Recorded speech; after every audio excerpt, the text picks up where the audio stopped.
Greetings, my excellent friends.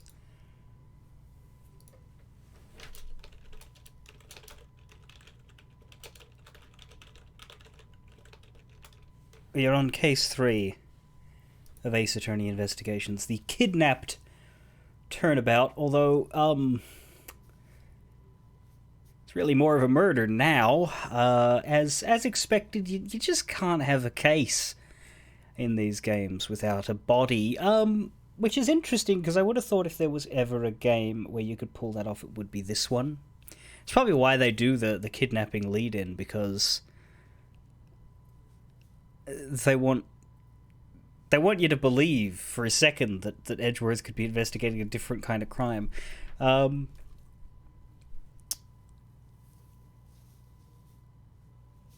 I guess the Leighton crossover has stuff in it that isn't necessarily murders, but yeah. Reunion and Turnabout. Case 2 of Game 2. The murder happens. Case 5 of Game 3 as well, actually, Bridge. Yeah, occasionally they will do the murder as part of the story, as opposed to being an off-screen character that is the catalyst for the drama but doesn't exist as a person. But there's always a bloody murder. And in this case, the character was still off-camera and never appeared. It's just that their body was not discovered at the very beginning.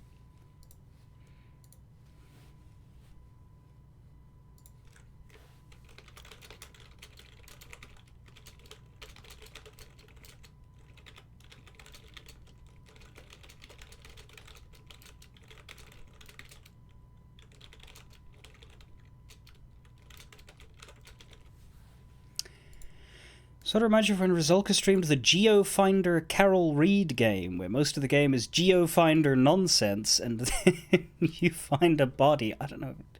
What is that, like GeoGuessr?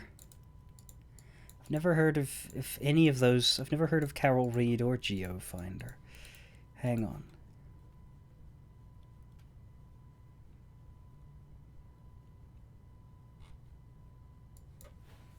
Who the hell is Carol Reed? Sir Carol Reed was an English film director and producer who died in 1976.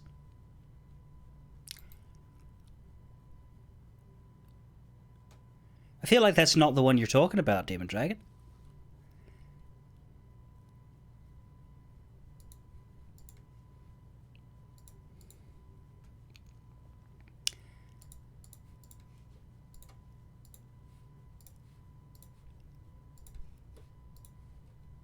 Carol Reed 15 Geospot.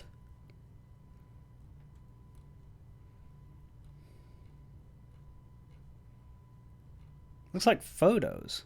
Yeah, that's a real person.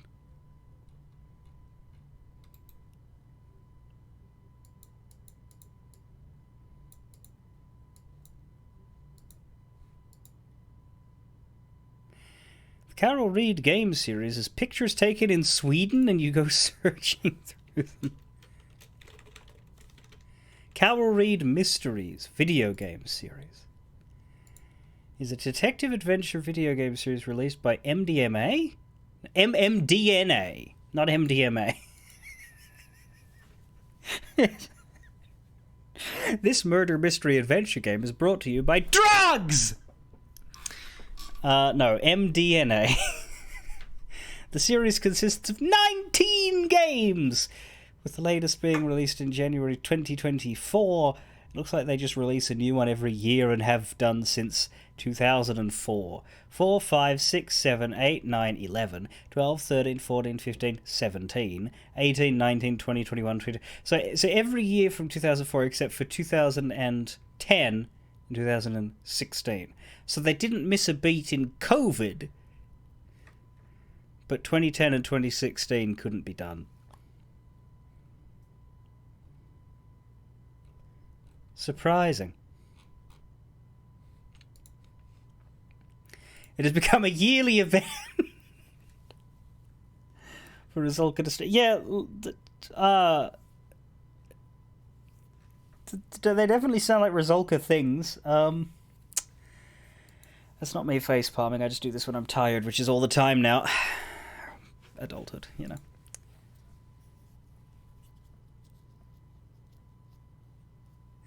Most of the pictures are of open areas with no people in them, so if anything, COVID would have helped. Right, so they go out and they take photos of the real world, and then you have to do mystery solving looking at the pictures. I guess they have to, like, stage the pictures to put shit in there for clues and stuff. Huh. Are they good, or are they, like, meme-y?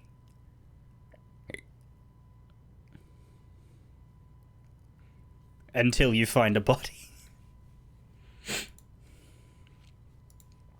Alright, let's get the emulator.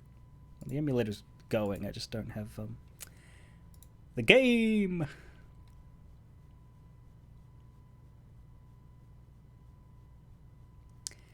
No, I do not want Fire Emblem. I want Ace Attorney Investigations.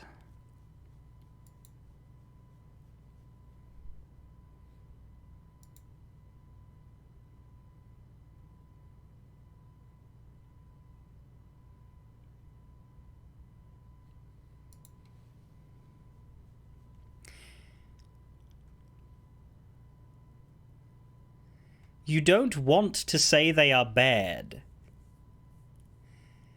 One of the titles has Rusalka's icon on one of the loading screens because it has become a yearly event to the point that the developer has noticed her. Okay, but if the best you could say is, I don't want to say they're bad, like, what I asked for was, are they good or are they meme-y? And your response was, I don't want to say that they're bad. Now, I'm not necessarily, like, trying to read into your statement here, but part of me, like, this is triggering my if you don't have anything nice to say, don't say anything at all censor. They're interesting and some are better than others. Well, that's true of anything. Must be nice getting acknowledged. I know, Snip.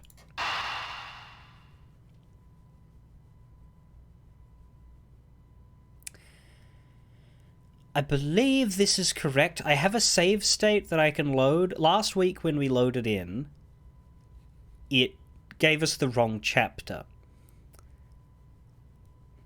It put us back at the airport. So I'll load a save state if this doesn't work, but I'm going to try and do it manually.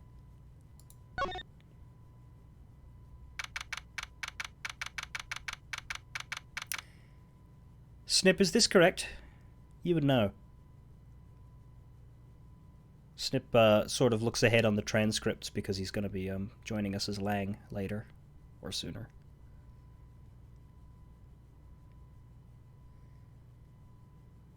Yeah, so this is where we should be. Having just finished with Mike Meekins. Yes, Meekins is here. And we met Lauren Palps.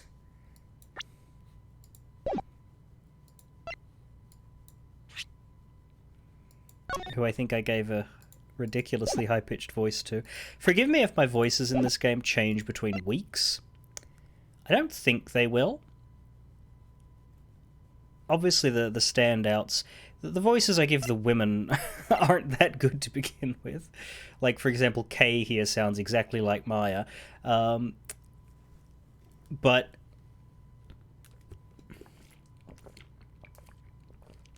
at least we know that Lang's voice will be consistent. Oh.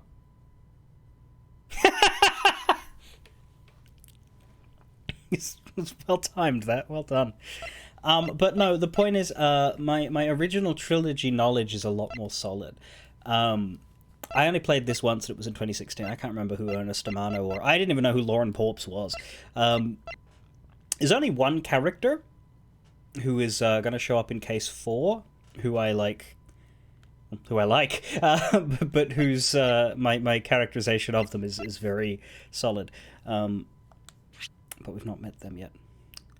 I think Ernest Amano sort of started off posh because he kept saying "my boy," but then he turned vaguely southern once he started talking a lot. And Sheena here has only had one line. Oliver Deacon's dead. Meekins is fine because he was from the original. Like, I know his voice very well. Lance Amano, we've not actually seen. Who don't even have a face for him. But you'd think Ernest would provide a picture if he's a kidnapping victim. Gumshoe's Gumshoe. That's it. March 13, 1:22 p.m. Gate Waterland main gate. As it says here, 8-8er. Or Kate-8er.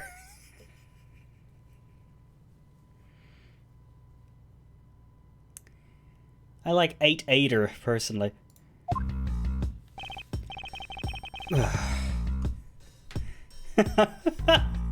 I'm still in a dream. 8-8er. Chased out like a pair of peasants. Mr. Edgeworth, Yes, Kay. there's something even thieves should never steal. Do you know what that is? You really shouldn't steal anything. However, I'll bite. What shouldn't a thief steal? A life. It's too heavy of a burden on your soul to get away with. Ever. That's something we can agree on. Well said, Kay. No matter what we may try, murder is the one crime that can never truly be hidden. And I intend to prove that by my own hands. Miles, have you never watched Breaking Bad? You just dissolve the body in acid and the murder never happened.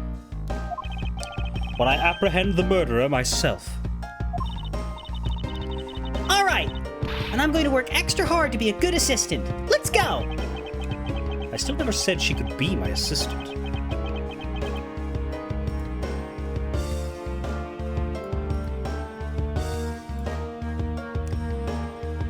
I'm just going to drop the issue. The first thing we should do is locate the real scene of the murder.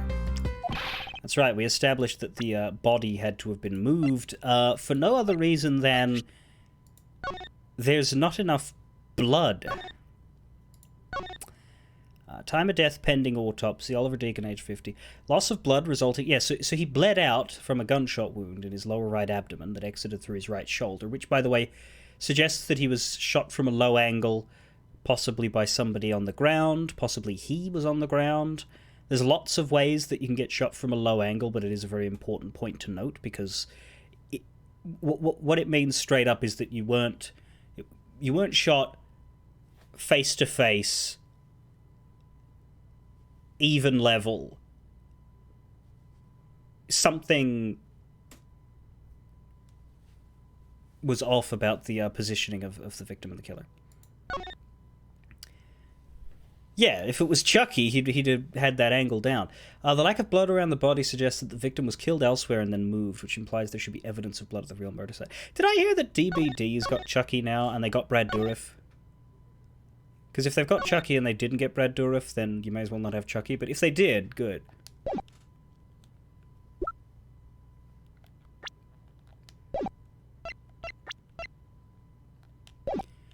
Mr. Edgeworth!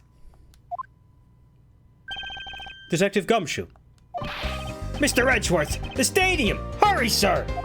This is supposed to be hush-hush, but they found a witness at the stadium! Which is why you're shouting about it. A witness? You! What did we tell you about leaving your assigned post? Ah! The jig is up. Mr. Edgeworth, remember that I'm always rooting for you, so go get him, sir! Quick Google says they did it properly and got Brad... That's good. Those detectives sure look like they're enjoying themselves. It's not all fun and games, Kay. Now then, let's head to the stadium and meet this witness.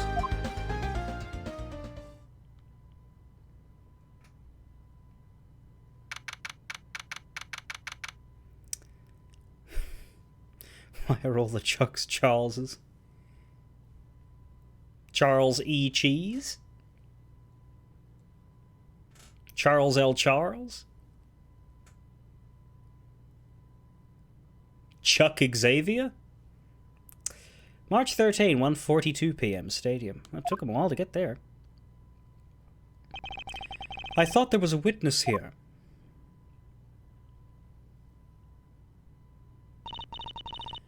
Yeah, I don't see anyone.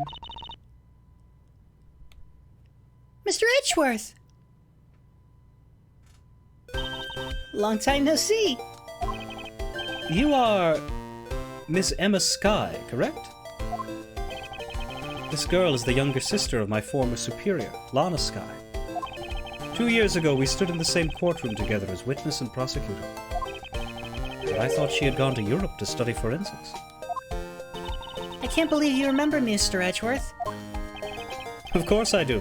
How have you been? You look to be in good spirits. Are you still studying abroad? You bet. More than anything, I want to investigate crime scenes. Scientifically. I've been studying non-stop every day to become a top-notch forensic scientist. But it's spring break now, so I thought I'd come back for a bit. I see. Well, good catching up. Bye. Ambiguous canon status. No, the skies are pretty canon. The skies aren't a limit.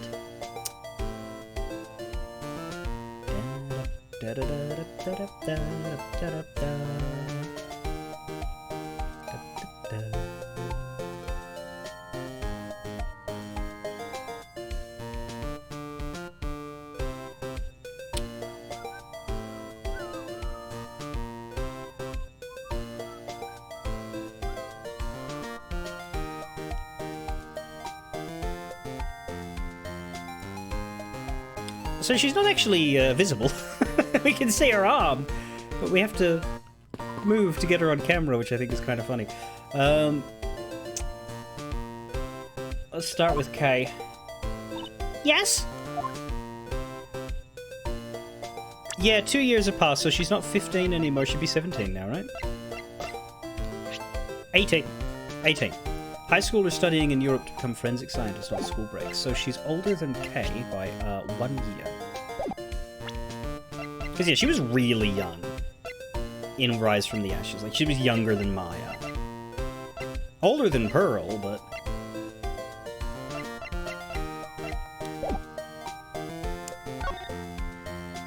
You look deep in thought. Care to share, Kay? With all that's happened, I'm getting a little confused. For example, what that detective said earlier. About how we must look for the witness at the stadium. No, not that. The I'm always rooting for you bit. I was thinking how sweet that is. It's like you two are best friends. I think you're a little confused, all right, Kay.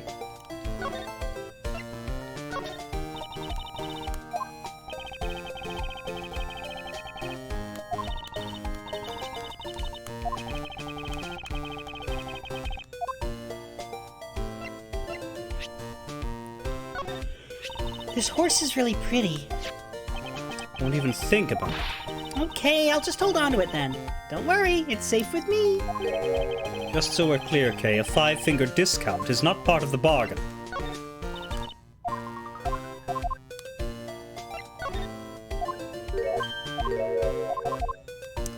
Okay, she's seen everything earlier in this. Where are you going, Mr. Edgeworth? We have to find the witness before that mean old werewolf does. You're right. The witness is supposed to be here in this stadium, but where? Well, it's probably Emma. I assume this is another Badger-mobile. Yeah, but it's a different color than the Blue Badger's car. Yes, this is the retina-searing pink model. You say that, but it's not that far, what's the word?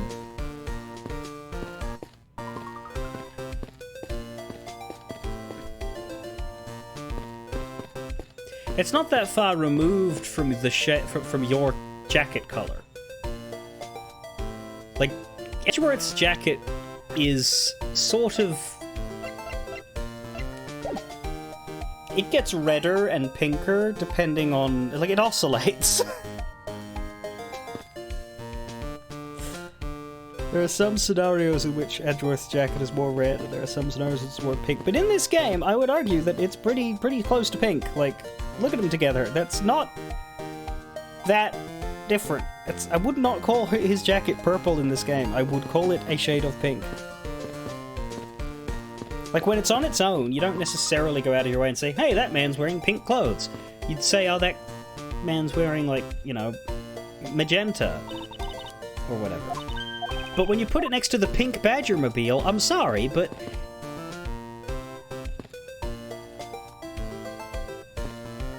that's real close. This is actually Bad Badger's car. He stole it from me. Well, there you go. I almost didn't recognize you. You've really grown in these past few years. You're slightly taller than me now, or perhaps it's just the hat. Please don't tease me, Mr. Edgeworth. I know I still have a long way to go. But I'm going to be a super forensic scientist someday, you'll see. You seem to know Mr. Edgeworth really well. Are you two acquaintances? Oh, I forgot to introduce myself. I'm Emma Skye. Nice to meet you. I'm studying abroad now to be a forensic scientist. How about you? Wow, that's a great dream! My name's Kay Faraday. And I'm training to become an unstoppable great thief. A great thief? Don't think too hard on it, Emma. It's not worth the trouble. In any case, we have much to catch up on. You bet we do. So, why are you here, Emma? Well, I just happened to decide to come back home for spring break. And then I heard that you'd come back too. So I raced on over here.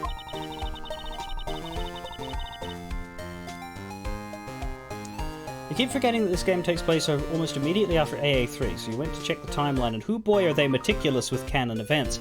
2009 to 2010 contained the birth of unnamed Von Karma. Right?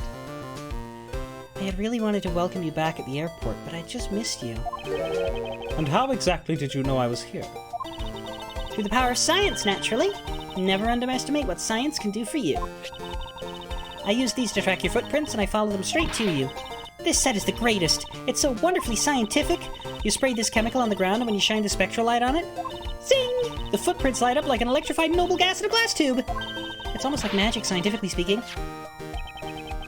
Forensic science has never seemed more ominous to me than at this very moment. Unnamed Von Karma is Manfred's granddaughter, Franziska's niece. Right, a throwaway line where he said he had a granddaughter, yeah. Emma, I'd like to ask you about what you witnessed. Huh? What are you talking about? Are you not the witness Detective Gumshoe told us about? Well, I did get a call from Detective Gumshoe earlier. He was practically yelling at me. Mr. Edgeworth needs your scientific doohickeys right now, pal, he said. What was that man thinking? Or rather, not thinking? So let me guess, there's been a murder, right? Yes, unfortunately. There was a sudden glint in her eyes. But I need to keep my mind focused on the witness. Now, where did that person go? What's that off in the distance?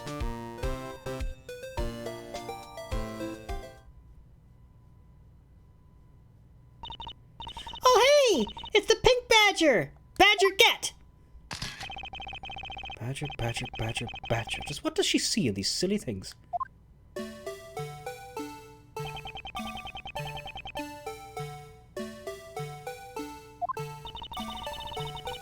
I think this badger has something to say to you, Mr. Edgeworth. Are you by chance the witness I've been searching for? Sorry, but I don't speak badger dance. You can dance if you want to. What else do we have around here? We have sweet bugger all.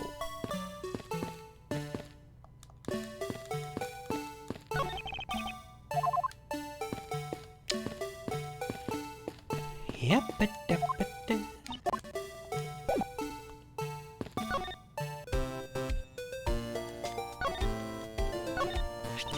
This is the symbol of a prosecutor, right?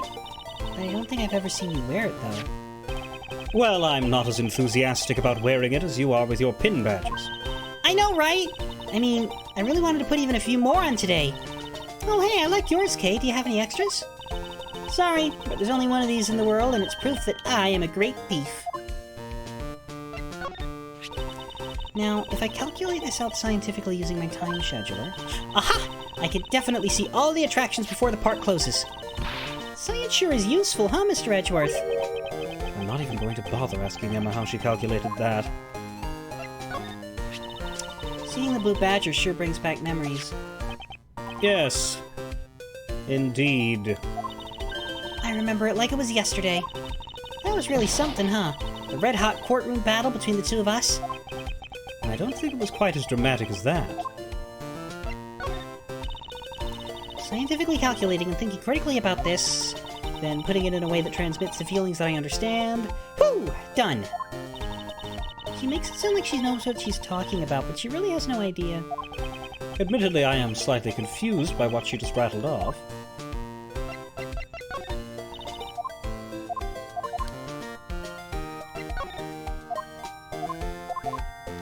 How does a scientist indicate they don't know shit about shit? Well, they talk a lot of shit.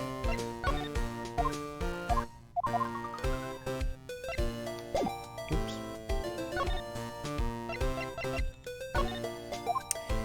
Right, not a lot of information out of presenting evidence to her, so let's talk to the Pink Badger.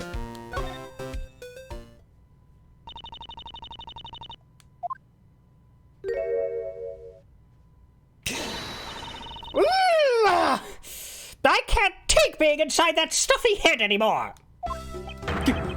You're... No! Why her? Why here? Why now? I first met this woman 3 years ago. She was a witness in one of my cases. She has since gone out of her way to pop up unexpectedly and cause me great grief. Edgy Poo! Why couldn't you understand what I was trying to tell you? I mean, really. I was trying so hard to keep the kids' dreams alive by staying in character. But you couldn't pick up on what I was trying to convey to you. I'm sick and tired of that roundabout way of talking, so I'm going to just be direct. I had a bad feeling before, but this just made it official. Today has gone beyond the typical not my day into the realm of waking nightmare. So you're a friend of Mr. Edgeworth too, Mr. Pink Badger? Miss Pink Badger? You could say that. But right now, I'm just the Pink Badger, dearie. She may look the part, but I know better than to trust my eyes around this woman. My name is Wendy Oldbag. But you could call me Wendy, or Granny, or whatever suits your fancy. Nice to meet you, Ms. Oldbag. I'm Kay Faraday. What do I care about a young whippersnapper like you? She was just trying to be polite. Is there a reason why she has handcuffs? We don't have Oldbag listed in the profiles.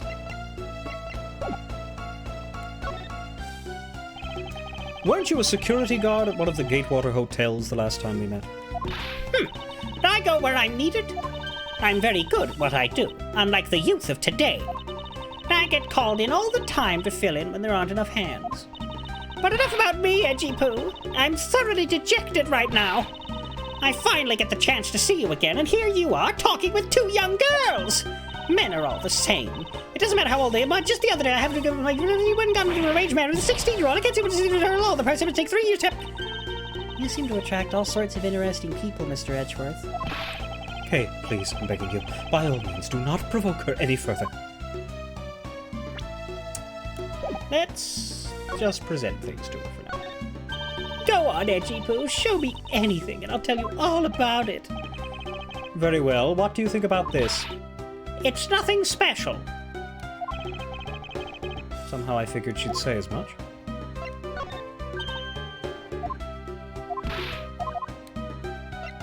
You'd think she'd speak well of the prosecutor's badge.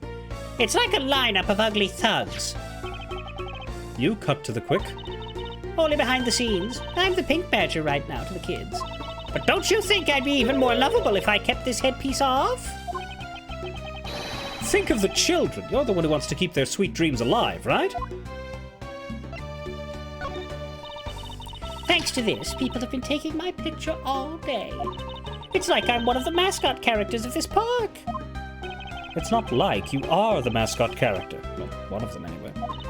But you have no idea how hard it is to be one. You're not allowed to talk at all. Taking away my ability to talk halves my effectiveness as a human being. You have a hard time not talking? It seems like such an easy thing to do. What do you know, young'un? Just wait until you're my age and then we'll see. Is it possible this loud old lady was once a quiet, fair maiden? No. Yet another blue badger. I've had my fill of these things for a lifetime. Thank you for the extra commentary, but all I wanted was for you to take a look. Oh, all right. I guess I can do that. But only because it's you, Edgy Poo. What is wrong with this thing? Why is this blue badger wearing sunglasses? How could she have not noticed all this time?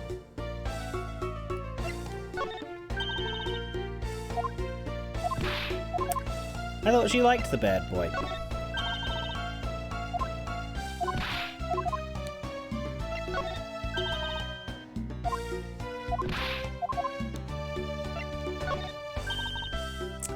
Right, that's it. Nice. Aren't you forgetting about something, Mr. Edgeworth? This person could be the witness.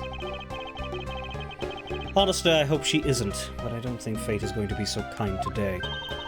I saw what happened. I even saw the exact moment it happened. How's that? So it's true, she is the witness. I don't suppose I could afford to ignore the old bag. Yes, it was just a little while ago.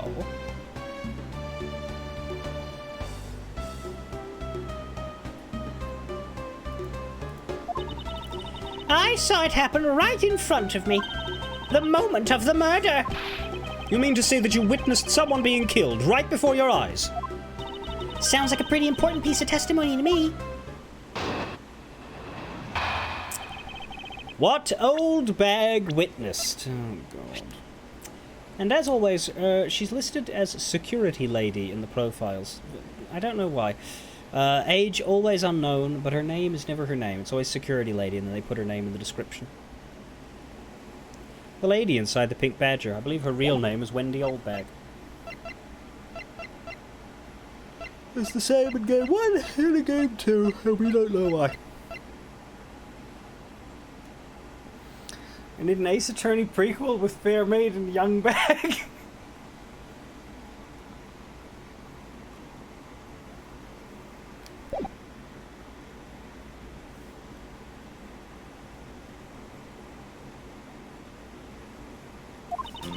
I came to this stadium to take a short break.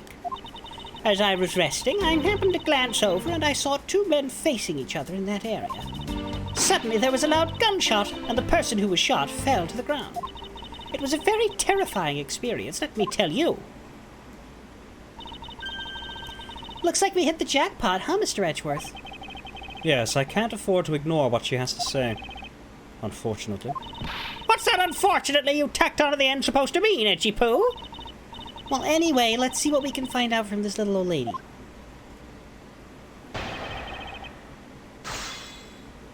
What old bag witnessed?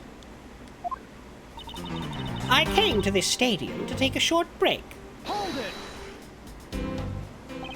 You mean you took a break from being the pink badger? You may not think it, but it's hard work keeping kids' dreams alive. You smell of sweat, your hip creaks with pain, you even begin to dream about work. That's the kind of story that would scar a child for life, you know. Well, that's why I chose to come take my break here, whippersnapper. I don't plan on playing the part of the dead badger in front of a bunch of kids. So what did you see while you, the pink badger, were resting? Oh yes, that. Well, as I was resting, I happened to glance over and I saw two men facing each other in that area. You saw two men? Can you describe them for me? They looked like your average Joes, completely uninteresting and not worth fawning over. I'm telling you, they were so boring that I don't even remember much beyond that. But did they have any special features? Anything you could recall would be very helpful. Oh my, don't tell me you're jealous of those two men. Hey, she's right. You do seem pretty worked up over them, Mr. Edgeworth. I'm not worked up over anyone. And I'm not jealous. It's all right, Edgy Pooh. Those two were just foals compared to a stallion like you. I thought so little of them that I lost interest the instant I laid eyes on them. Suddenly, there was a loud gunshot, and the person who was shot fell to the ground. Hold it! You're claiming to have seen the exact moment in which the murder took place. Absolutely. That gun made a terrible racket when it was fired. You didn't try to go help the person that got shot? I'm only one person, you smart alecky brat. What could I have done? But I took off as soon as I could to find someone who could help. 2 men, 1 bullet. It's all consistent with what we found out from the body.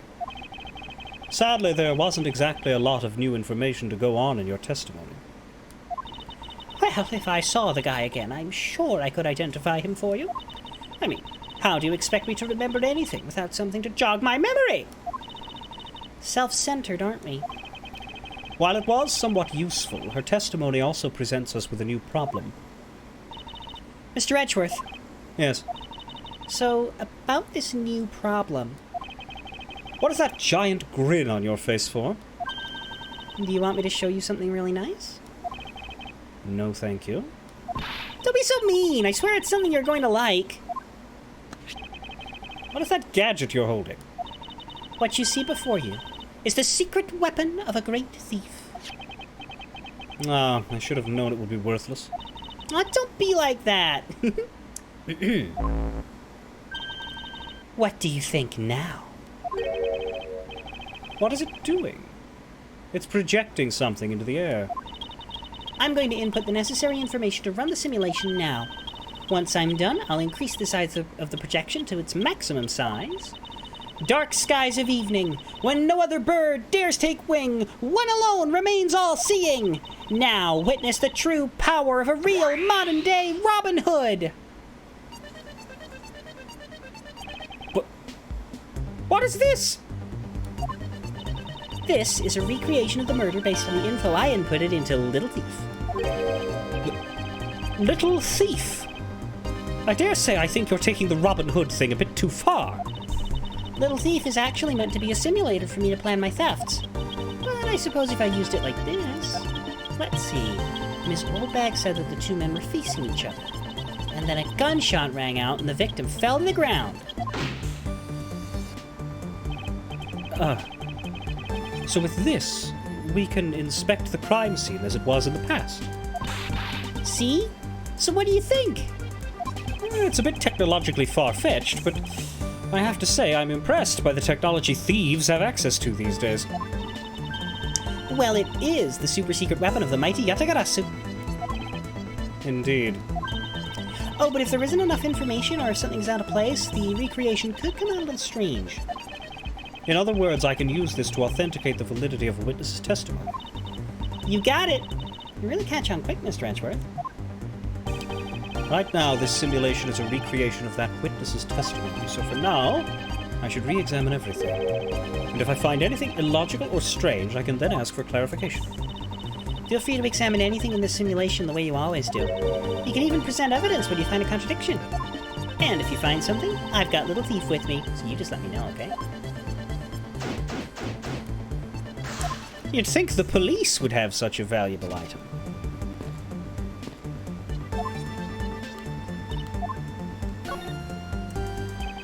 So you believe that this gadget will provide us with the proof we need? Yeah, of course. Pretty neat, huh? By inputting info like this, it can recreate the crime scene exactly as it was. Although Little Thief was originally intended to be a training sim for heists. A training sim for thievery? I don't believe I can turn a deaf ear to that, Kay. Ah, it's for practice! Practice! It's not like I've actually stolen anything yet. Besides, we're in the middle of an investigation, so stop nitpicking! Even if it is just practice, I can't exactly endorse the act of stealing. Although admittedly, this device is rather useful in an investigation. So, how am I supposed to use this to aid my investigation? Oh, that's right. I guess I should explain how to use it, huh? Objects outlined in yellow are things that are not present in our time, but were in the past. Things outlined in a dotted line are things that exist now, but didn't in the past. I see. You can examine and interact with replicated people and objects as you normally do. You can even present evidence whenever you find an inconsistency. Oh, and be sure to point out mistakes in the recreation with evidence, too. Very well, let's continue. If there's something you don't get about Little Thief, feel free to ask anytime, okay? Yeah, wait, what was the, Outlined in yellow are things that aren't here anymore. Things that are in a dotted line weren't here in the past.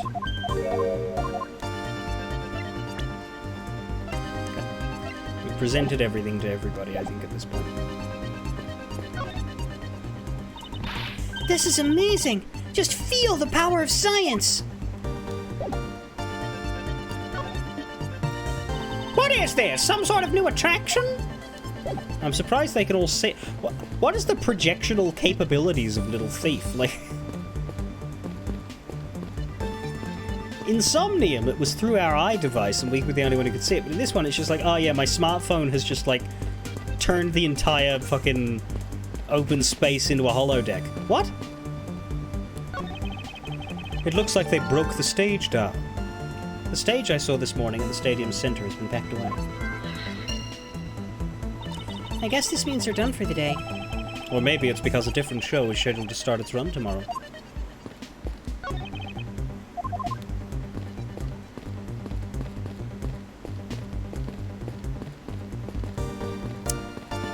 It's the only thing we can interact with.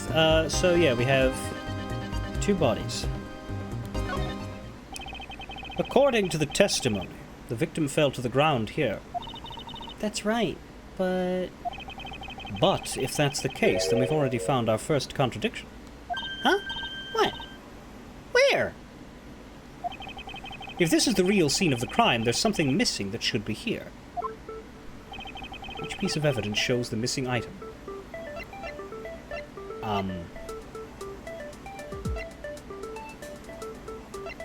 Do you mean, like, in the recreation? Because, like, the Blue Badger mobile can't be seen.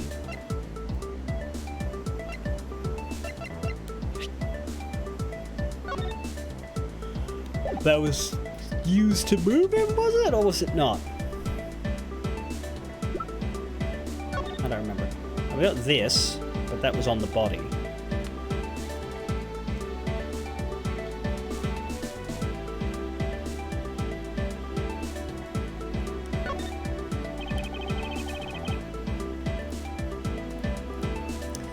The name Colin Deveray is engraved here. I really admire people who carve their own names into a pendant. Oh? Why would that be? You have no imagination, Mr. Edgeworth. Did you ever think that maybe people want to have their loved ones always nearby? It's not as if I have a wedding band, and I have no interest in accessorizing. I suppose. Anyway, you know what? More than wearing flashy accessories, I'd rather be engraving my name into every treasure I can find all around the world. A sign of affection is one thing, but blatant vandalizing is just a bit different.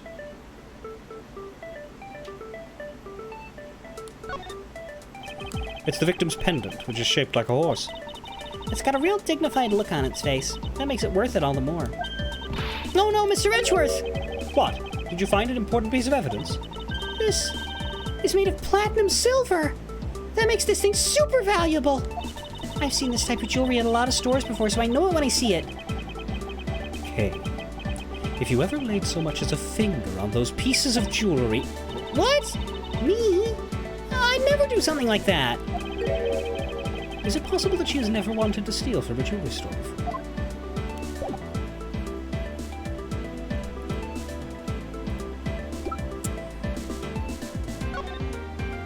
It could be the same thing as before. It could be, where's the blood? Actually, that makes more sense. Let's go with where's the blood.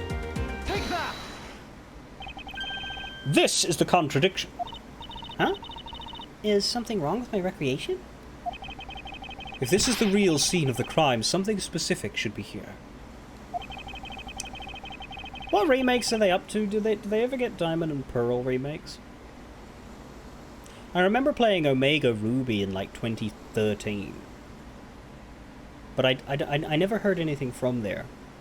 I used to joke that they should call the Diamond and Pearl remakes Black Pearl for Pirates of the Caribbean and Blood Diamond.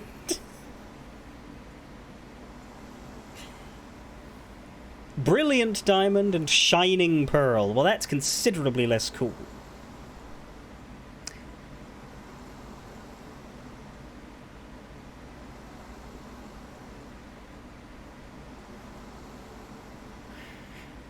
Alright, well now when we move on to the black and white remakes, are we gonna call it Goku Black and Red White?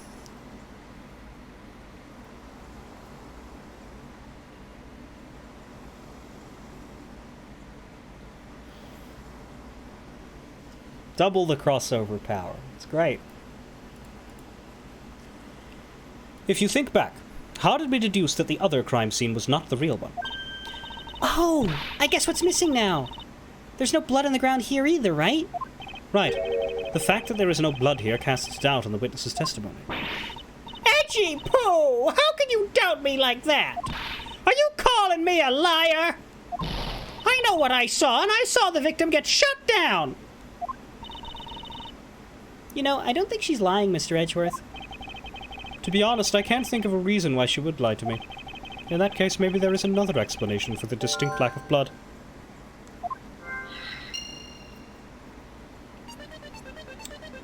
Well, don't we have a luminol chick, like, right over there?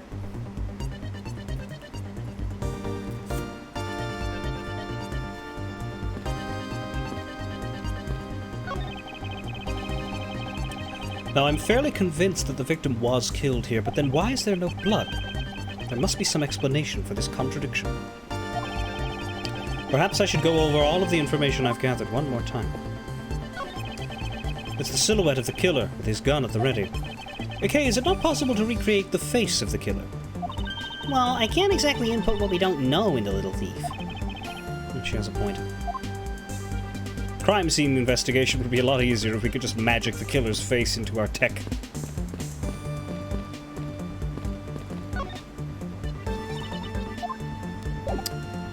Right, so...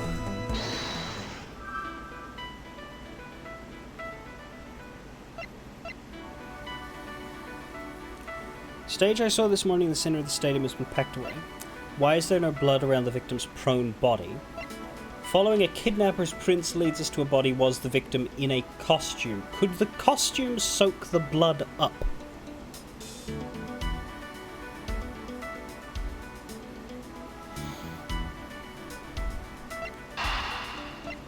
Maybe.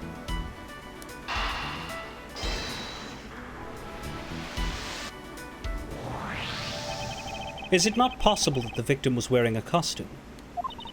So you really think that Mr. Deacon was one of the kidnappers? I think we can reasonably assume there is a very good chance that he was. And that if he was shot while he was inside one of those stolen costumes... Then Mr. Deacon's blood would be inside the costume instead of on the ground. Precisely. Now, if only we could prove that the victim was wearing a costume.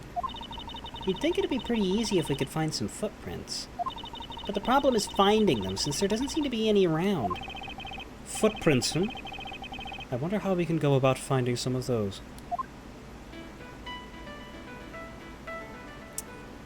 I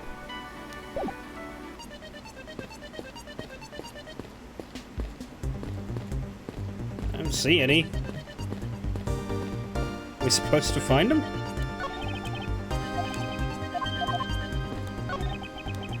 Was the victim really wearing a costume?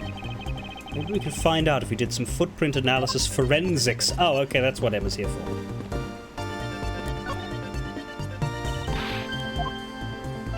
Yeah. Emma, about that method you were talking about for finding footprints. Ah, finally my expert knowledge in forensics is needed. Yes, well, can you detect and trace even partial footprints? Leave it to me. My cutting-edge detection kit can find anything. Very well. If you could please analyze the footprints in this area. Okay, stand back now and witness the power of science at work.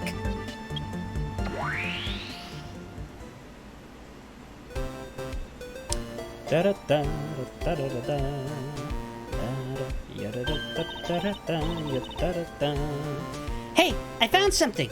Look, right there. I don't see anything. Oh, that's right. Here, put these special glasses on, Mr. Edgeworth. Oh, these footprints here were definitely left by a badger costume. Judging by the way the prints are layered, those seem to be the newest. Then, we can conclude that the victim was definitely wearing a costume at the time. Okay! In that case, I'll update Little Thief's simulation parameters.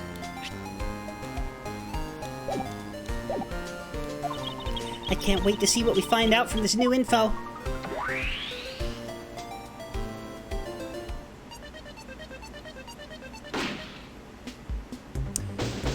We still have a problem with this recreation. It's the very thing I pointed out at the start of the stream. The entry and exit wounds positioning do not make sense for a standing face-to-face shot. Wouldn't Emma have done that immediately instead of waiting to be prompted?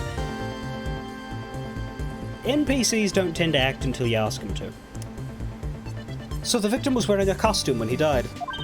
And with that, we should be one step closer to the truth, right? I see the recreation has changed in accordance with the new information. We may be closer, but now something else has caught my attention.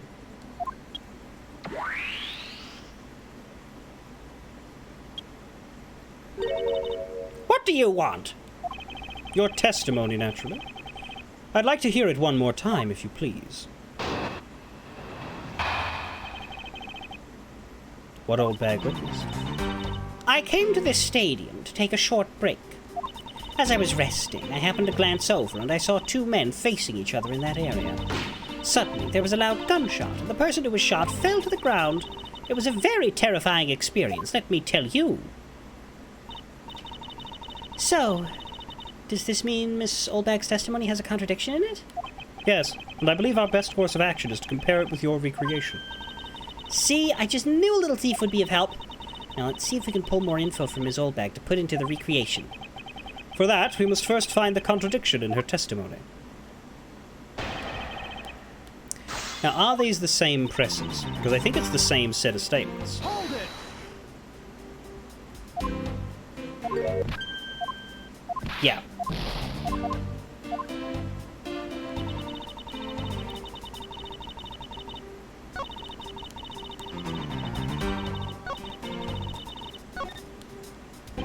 Knowing what we know now, thanks to your recreation. The contradiction stands out like a giant sore thumb. Precisely. It's all becoming clear to me. Let's clear up this issue with some well-presented evidence and get this over with. Hold it!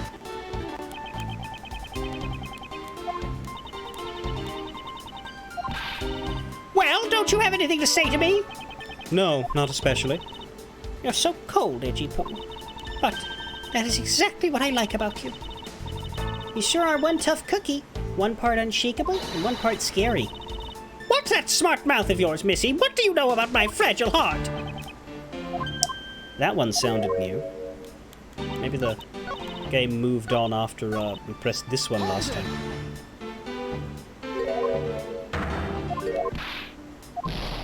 Yeah, because those ones allow... If it allows you to skip it, that means you've read it before. I came to the stadium to take a short break. As I was resting, I happened to glance over and saw two men facing each other. Suddenly, there was a loud gunshot, and the person who was shot fell to the ground. So we could look at the shot type. The new evidence we got was victim's costume. So it may be to do with that, because that's what we picked up. So logically, because like we already had this before, so logically this won't work because we could have presented it before. So what statement does the victim's costume best refute? Wouldn't refute came to the stadium to take a short break, and it wouldn't refute terrifying experience. There was a loud gunshot and the person who was shot fell to the ground. I happened to glance over and I saw two men facing each other. It could be just as simple as, hey, if they were in a costume, how'd you know it was a man? I'm gonna go with this and say it's because costume means we don't know it's a man.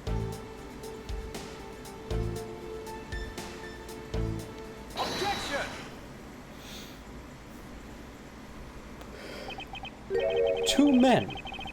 How did you know the gender of the two people involved? Seeing as how the victim was wearing a costume at the time. Ah! Furthermore, I have another matter I'd like to inquire about.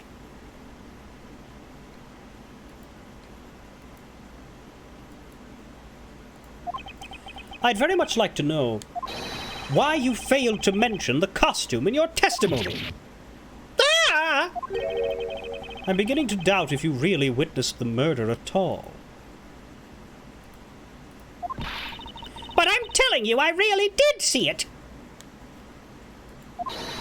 I saw it with my own 2 eyes. So you can wipe off the grin. From a seat in the 2nd tier. The 2nd tier? Hey, didn't you say you saw it right in front of you earlier? That was, you know, I was using the phrase in the metaphorical sense. Oh. You see, our witness still has a screw loose in the metaphorical sense. The cushy seats in the 2nd tier are reserved for hotshot VIPs.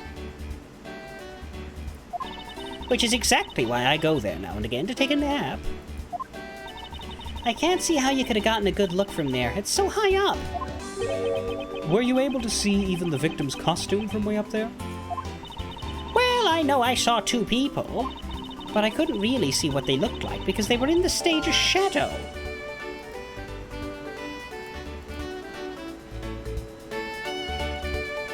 It was hard to make out the victim and killer that Goldbag saw in the stage's shadow. My eyesight isn't what it used to be, you know. Not like when I was young. Oh, I can spot a good man from 100 paces away just as he walked down the street. Of course, they noticed me in a flash trying to make their move, but I'm a careful girl with it.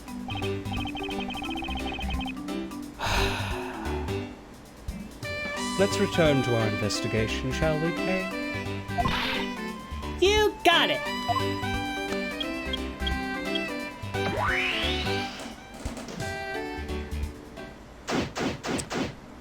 Begin investigation. Stadium.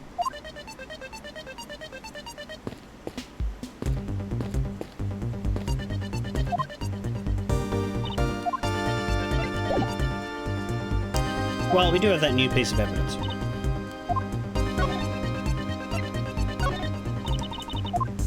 Kay has nothing to say.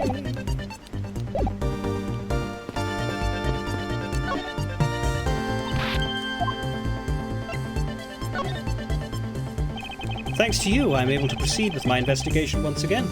Thank you. Ah, it was nothing. I'm just glad that science and I could be of service. Pretty amazing how we could see the footprints. So what's the secret behind that thing? Oh, you want to know? Here, you can read the manual. Ah, very interesting. So if I do this, I can avoid leaving footprints. She can't seriously be trying to use the information to her advantage as a thief. Wait.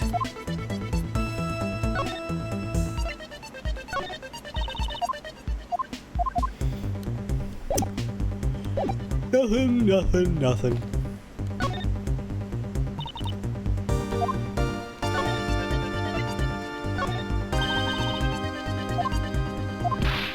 And nothing.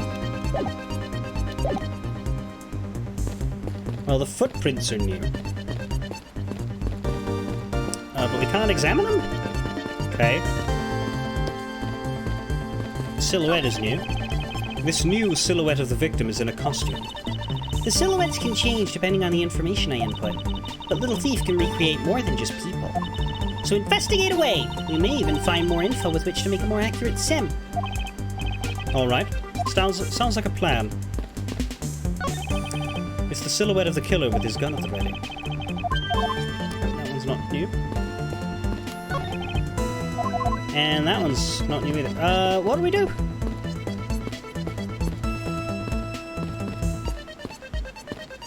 Are we sure we can't click on the footprints?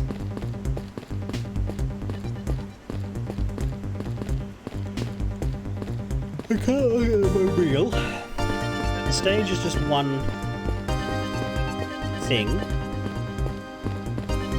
The bodies don't give me anything. I presented everything to everyone. What the fuck is left?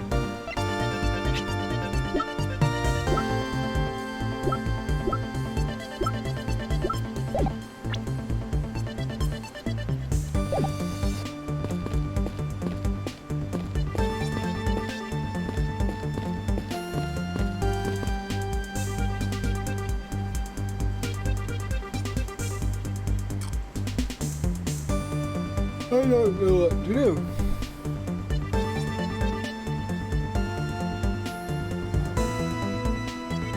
Other than stretch.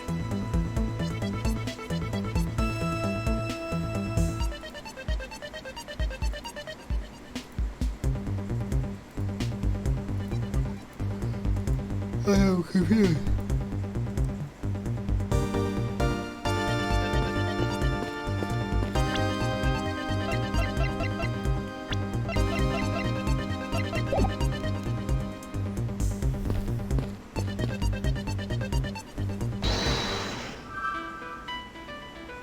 Oh! I forgot about logic. I forgot we got a second thing. Hang on. Maybe it's just put these two together. I'm so confused. I don't know what to do. Have you considered basic logic? The stage I saw this morning has been packed away. It was hard to make out the killer and victim that Oldbag saw in the stage's shadow. The stage! The stage!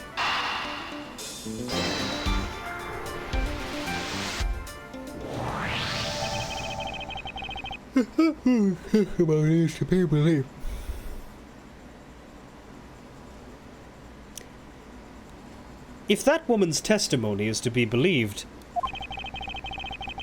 the murder occurred before the stage was broken down. Do you want me to input that bit of info into Little Thief? Yes, if you please. Okay.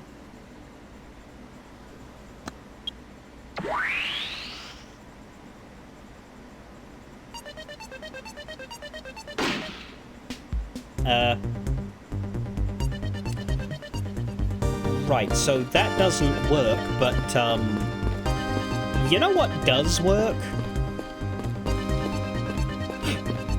The opposite. The opposite would explain the gunshotting quite well.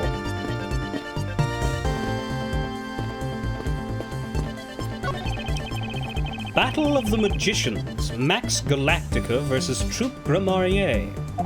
And tomorrow there will be a concert by the hip new rock band The Governors. Not that either of these stage shows interest me in the least.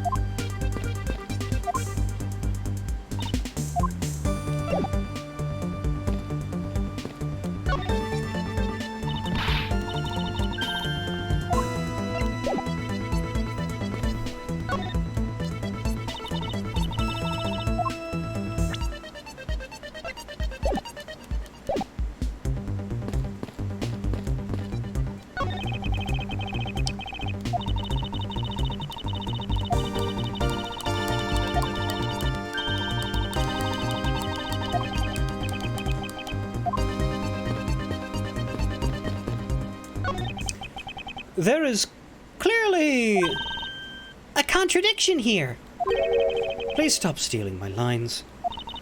Oh, come on. It wasn't that hard to see it coming, even from a layman like me.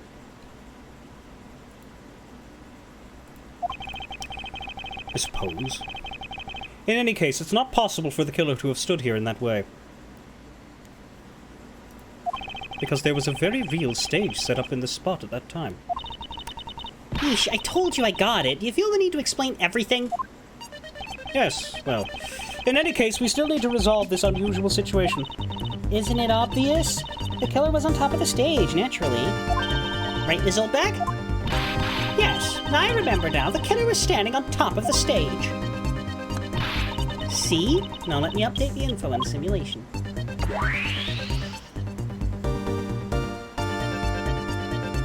So I guess the man in the badger costume was upside fucking down then, if we're going to explain the gunshot.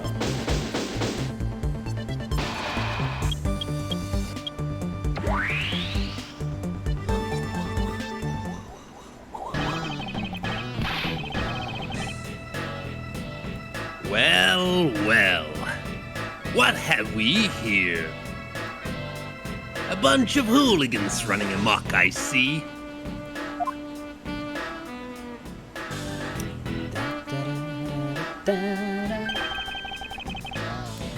Agent Lang, how nice of you to join us. I actually wonder if I Well. can stream this to you, because I don't Yeah, it doesn't even give me the option, because it's fucking... It has share screen, but it doesn't recognize I have a game going. It's because of the two-screen bullshit. I do not know if this will work. Give it a shot. Might allow you to catch the dialogue. Yeah, I'm seeing both screens here. Probably easier this way. Yeah, alright. Yeah, I wasn't sure, because like, I can't control what it shows you, but anyway. You only really need to see the dialogue for cues, but... Agent Lang, how nice of you to join us. Well, I can't have you going around messing up my crime scenes. Agent Lang, we've discovered that the real scene of the murder is here, the stadium. I see. Thanks. For what? I'm just trying to show you my appreciation for all the time you saved me. Who knew that such a strange little toy could recreate a crime scene like that? Little Thief is not a toy.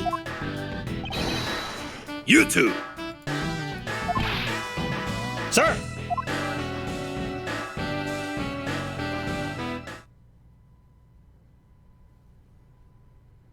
Did they just fully unpack the stage?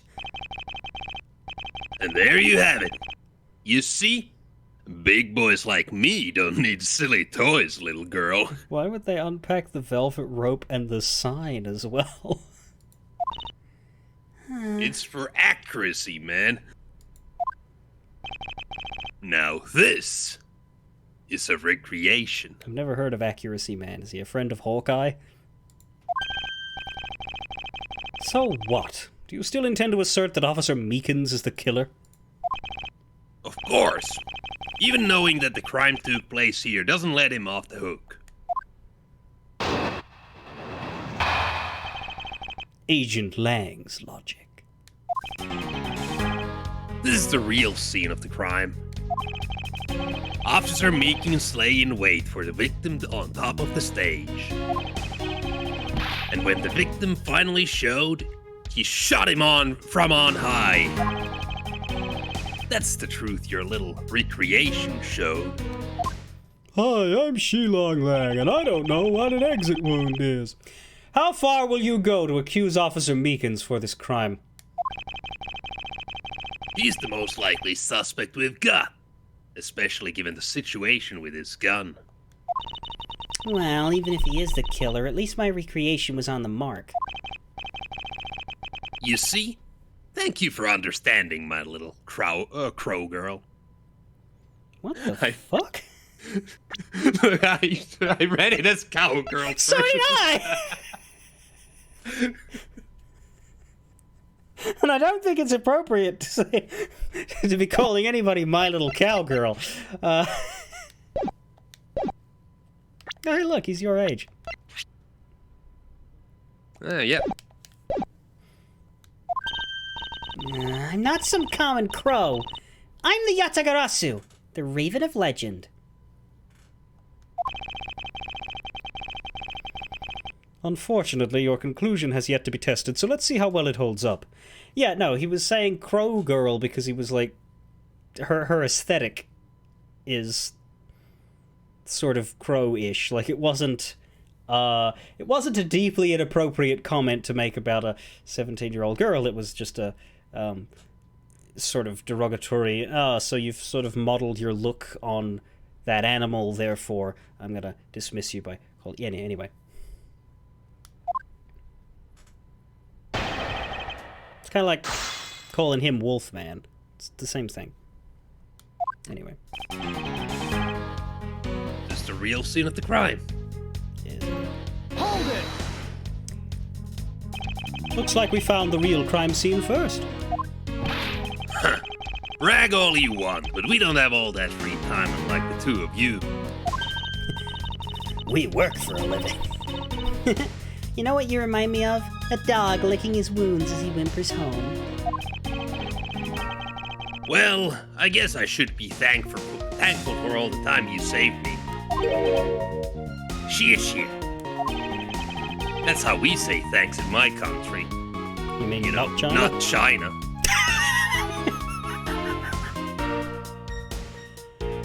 I feel like we make each other redundant at times, but yeah. You're welcome. I hope he realizes we didn't do all of this for him. But I'm here now, so I'll be taking over. As I was saying, this is where the crime took place. Officer Meekins lay in wait for the victim on top of the stage. Hold it! Lying in wait. How did Officer Meekins even know the victim was going to come here? Simple. He was investigating the kidnappers, right? And while he was doing so, he came to understand the victim, Mr. Deacon's movements. Objection!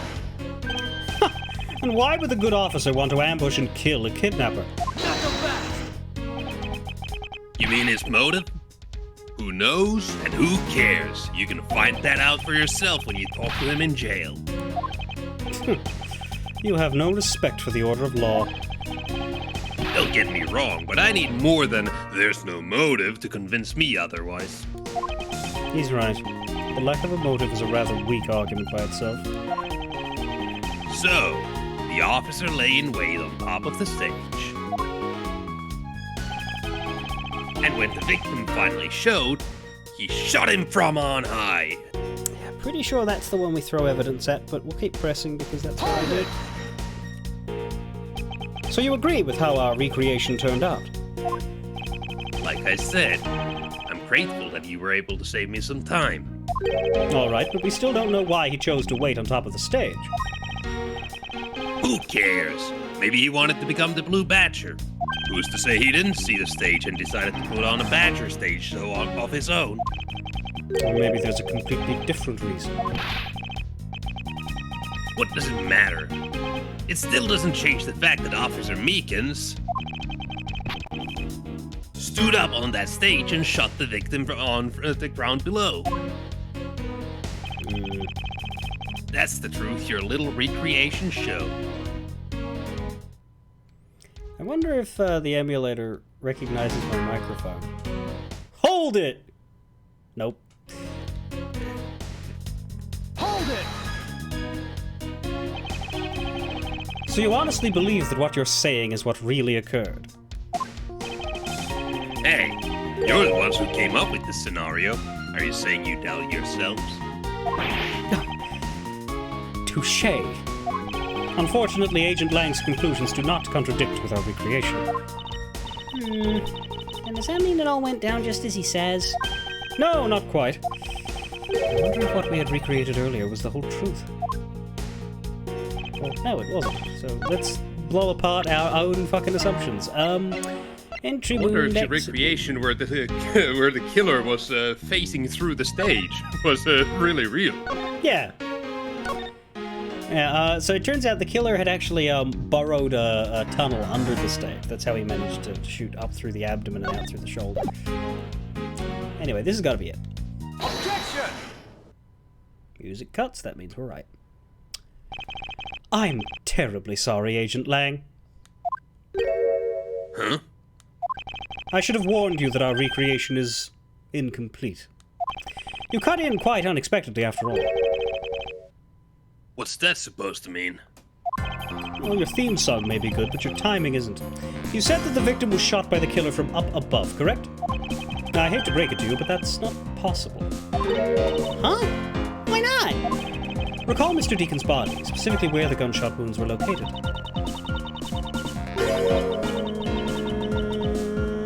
Actually, I didn't get that good of a look. Oh. Well then. For all the disappointments in the room, I'll summarize. The bullet entered Mr. Deacon in his abdominal region and exited his right shoulder. This is more consistent with an angled shot from beneath the victim. Yes, like that. I'll demonstrate by shooting Mr. Lang now. Then, Yes, our recreation had the victim being shot at an angle from above. a clear contradiction. You're discounting your own conclusions? No, this one point is the only flaw. This was the mistaken parameter in our recreation. Swap it. Yes, the location of the killer and the victim were wrong. I get it. I see what you're trying to say. I believe the killer and the victim were standing opposite to what we initially thought. It was the victim who was on the top of the stage as he was being shot by the killer. Don't know how that resolves any case necessarily, but yeah, sure. Da, da, da, da, da.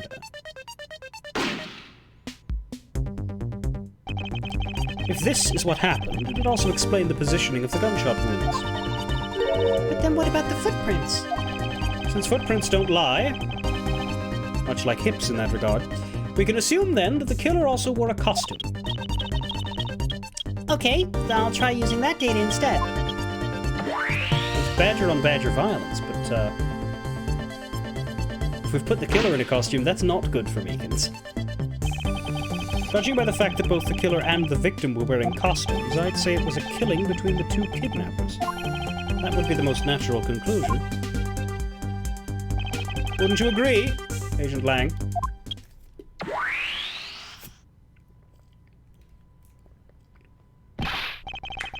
Well done, Mr. Prosecutor. But that alone doesn't clear Officer Meekins of the crime. If you can't even say his name, Agent Lang, how could you possibly arrest him for murder? Because I despise him so much. Can't argue with that, he is rather pathetic. Another bit of proof. I ask that you take another good look at the tire marks over there. This tired argument again. The 3 marks are indicative of the Blue Badger mobile. That story Officer Meekins told about that shop on wheels getting stolen was just a lie. He drove the Blue Badger mobile here and committed the murder. Then, he used the car to move the body to the garage, not the car hole, in the Wild Wild West area. Fancy. You believe he moved the body with the car? That's right. It was Officer Meekins himself who pointed us to the way he did it. The 3 tired tread marks are very telling, however. Is the Blue Badger mobile the only thing capable of creating such a pattern? Well, there's a pink Badger mobile too. I asked that you take another good look at the tire marks over there. I can't, I'm locked in conversation with you. Hold it! The tire marks. Yes, the tire marks. The one there behind the stage. They were hidden up until... Oh, There they are. now you can take a look. They were hidden up until now by the various pieces of stage equipment. As for when they were made... They must have been made after the rain had begun to fall, correct? Yes, and probably around the same time as when the killer's footprints were made. The tires on that Blue Badger mobile probably got pretty muddy because of that. I say it's the Blue Badger mobile because, well, that's pretty obvious too. The 3 marks are indicative of the Blue Badger Hold mobile. it! 3 tire marks. I have to agree that the Blue Badger mobile has 3 tires. Well, that's not really an argument we're having, it's a fact. Of course! The only thing in this park that could make those marks is that rowing shop. I posit that it actually has 7 tires, you just can't see the other 4. Objection! Are you forgetting that there are in fact 3 of them? You can't simply ignore the pink and the proto-Badger mobiles, Agent Lang. Knock him back! Of course, I didn't say it couldn't be either of the other 2. But I see no reason to drag them into this just to complicate things. The story Officer Meekins told about that shop on wheels getting stolen was just a lie. I wonder why there's 4 Badgers but 3 mobiles. Why doesn't the bad Badger get his own car? You'd think that the Badger who steals things would be the most likely one to have a car. Maybe he's too cool and instead he has the Badger skateboard. Maybe. Of course, you have some sort of proof that it was all a lie, correct? Of course not. Well, that was blunt. But suppose it is a lie. It would explain a lot of things, like his movements and his whereabouts. He drove the Blue Badger mobile here and committed the murder. Hold it! So you still claim that the tire marks belong to the Blue Badger mobile?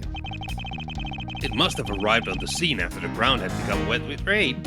Officer Meekins committed the murder. Then he used the car to move the body to the garage in the Wild Wild West area. Besides the Blue Badger mobile, there are other ways the body could have been moved. Knock him back! Recall what the Wild Wild West area looked like. Only the Blue Badger mobile and Mr. Deacon's body were in the garage. I'd say that's proof. I suppose if one were to look at that place, that would be the only logical conclusion. However, my experience tells me that the truth is usually not so easily found. There's some sort of problem with Agent Lang's statement in regard to that scene. Looks like the only thing that car was selling was death, not dreams. Only if what Agent Lang believes turns out to be true. The 3 tire tread marks are very telling. Is the Blue Badger mobile the only thing capable of creating such a pattern? Alright, so we have...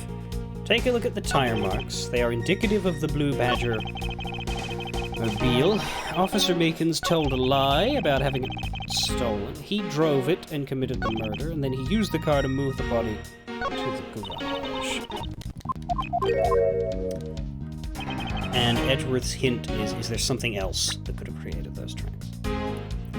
My prosecutor's badge, probably not. I don't think... We've been everywhere now, because we haven't explored the haunted house. We visited there at the beginning. We're at the stadium now. We've been to Wild Wild West. The main gate's the main gate. Wild criminal with a gun.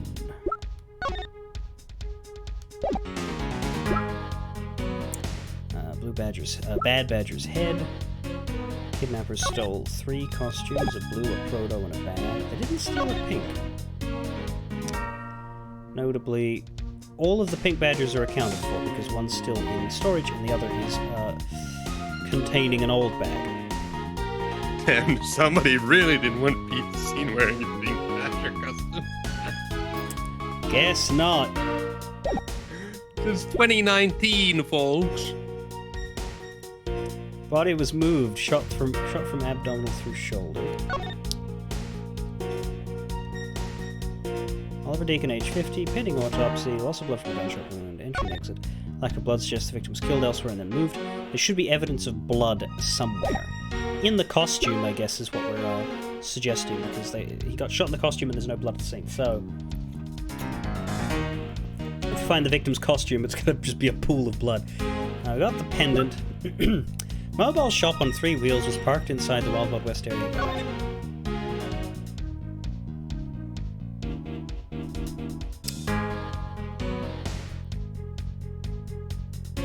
I was wondering what was that underneath the Badger mobile, but no, that's just the Blue Badger pattern. Yeah, you can see asphalt. it compared to the pink one there. It's like the eyes. And we have the victim was wearing a costume, but the costume was stripped from him for some reason. Take a look at the tire marks over there. 3 marks are indicative of the Blue Badger. Look at these marks.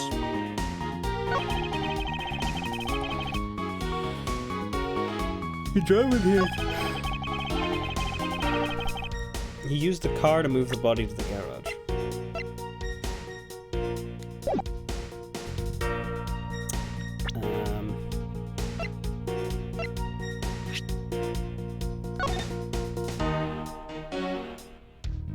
Is there anything saying he couldn't have?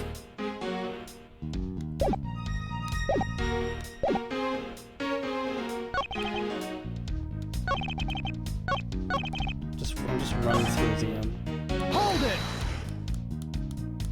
3 tire marks. Yes. Objection! Knock him There back! are the other 2, but we don't have any evidence regarding the other 2. I don't think this one's. Hold It's it! got to be one of these 2 about driving. So you still claim that tire marks belong to the Blue Badger Mobile. It must have arrived on the scene after the ground had become wet with rain. Officer Meekins committed the murder. Right, you're saying that the tracks should be muddy. They're not muddy. Not so fast. Call what the Wild Wild West area looked like. Only the Blue Badger Mobile and Mr. Deacon's body was in the garage. Is there some sort of problem with regards to this statement? So it seems it's asking if there's a problem with this one. I feel like the problem should be here because that's where he mentions the rain. But he said something about muddy tires at one point, and these tires are not muddy. I save state, even though I'm probably not going to load the save state because I can afford to take the damage, but I think it's going to be one of these two. I'm gonna do this one and then the next one. I'm gonna press the badge reveal on both. Objection! Got it? Sorry, Agent Lang, but that's an impossible tale. And why is that? Those tire marks could not have been left by Officer Meekin's Blue Badger Mobile. One look at the car would have told you so. What proves that the Blue Badger Mobile had never been to this stadium? The fact that the tires are clean. Take that!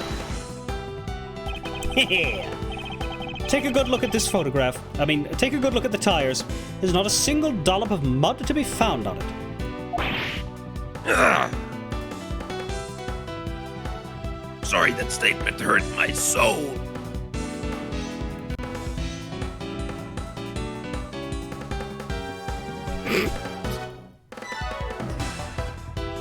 Sorry, I was just distracted by something momentarily there. 1 second. Meanwhile, fun fact, you could have presented the Blue Badger Mobile in 3 of the 5 statements and it would have let you hear. Oh, that's generous. Yeah, I was surprised by that myself.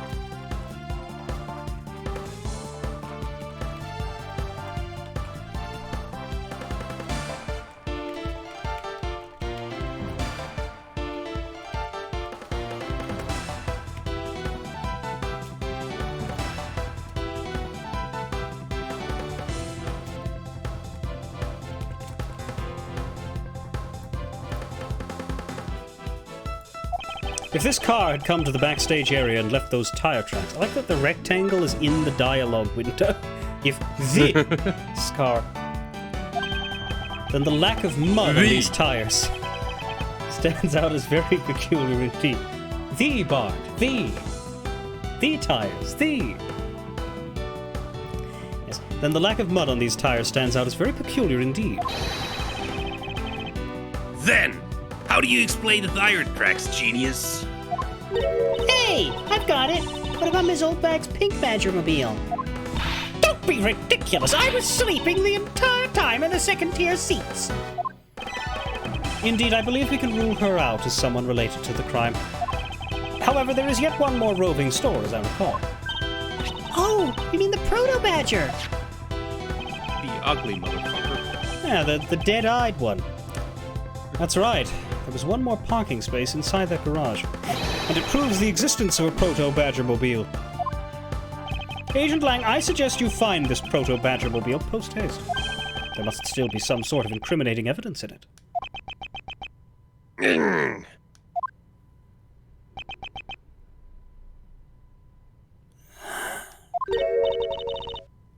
Hey, did you hear something?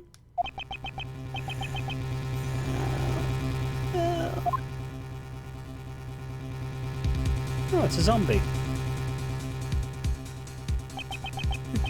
Help me.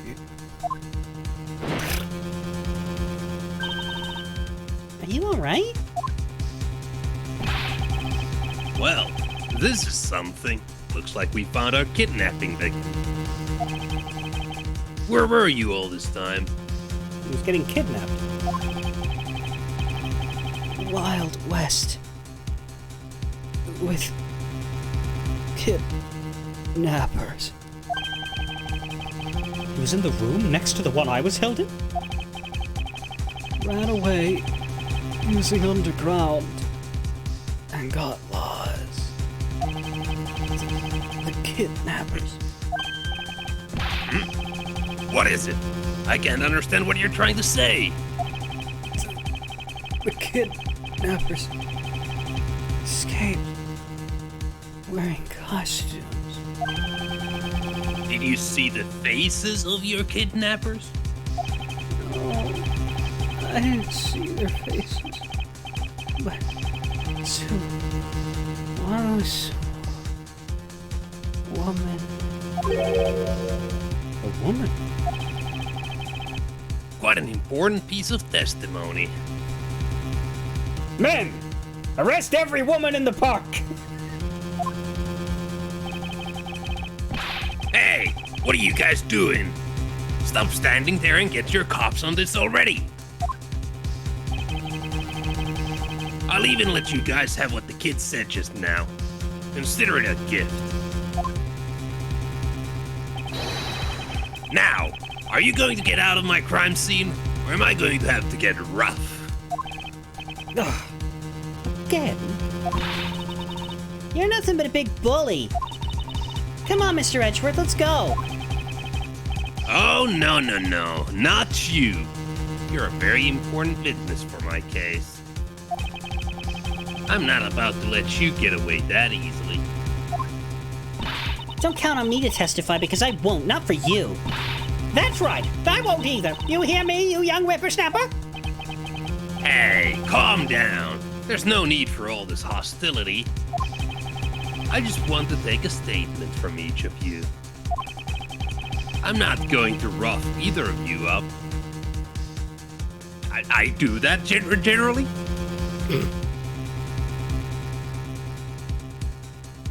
I give you my word. Come now, fair maidens.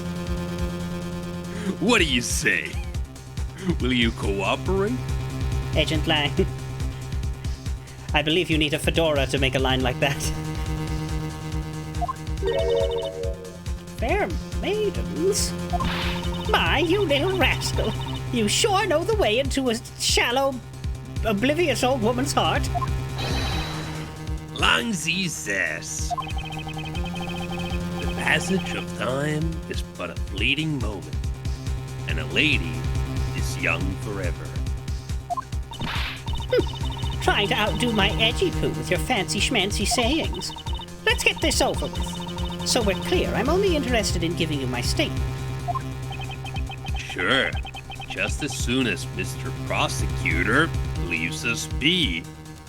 Hint, hint. Mr. Edgeworth. Is anyone gonna help the collapsed guy? To be. No, I just want my statement.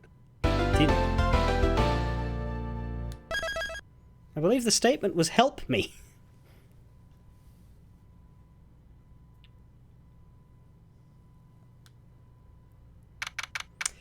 March 13, 2:34 p.m. Wild, Wild West! The cat is still there. It has not moved an inch except to wag the tail. Unless it's a dog. Looks cattish.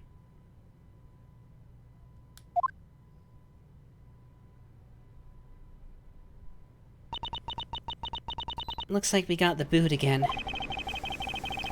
With Lance safe, the focus of the investigation will shift solely onto the murder.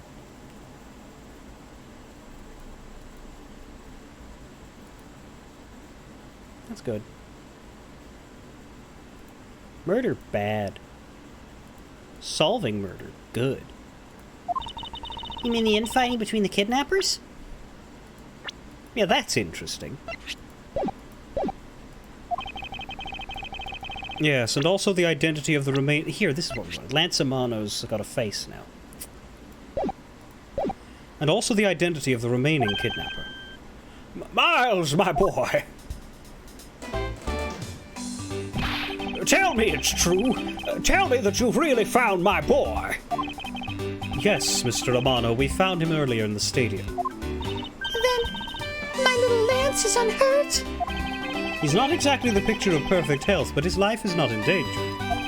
He's being questioned right now by Agent Lang.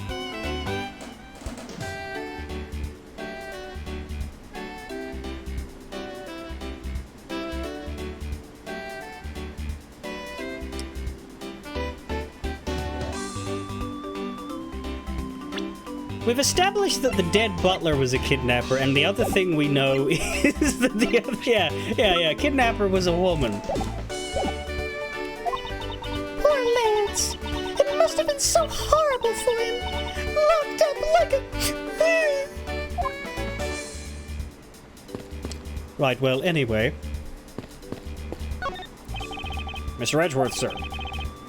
Good work, officer. Hey, Mr. Edgeworth, I thought you wanted to talk with Mr. Amano and Miss Palps. I do. Perhaps I should start with them before I do anything else. Ha! I've got you now, you vile criminals. I'd think the kidnappers would have better sense than to try hiding in these. Oh, come on, lighten up, will you? I was only joking. I don't really think the criminals would be hiding here right in front of two officers. Yeah, who'd hide in a barrel? Certainly not a drunk kobold or anything. I certainly hope not. Excuse me, but if you could just let me through here. Sorry, I can't let anyone through. Agent Lang's orders. I suppose I'll have to deal with this impasse for now. Mr. Edgeworth, isn't this one of those things you tie horses to? Yeah, so the horses have not been animated into this game as they ran out of budget. You know how to ride a horse? Nope, never rode one in my life. Right, we have read that.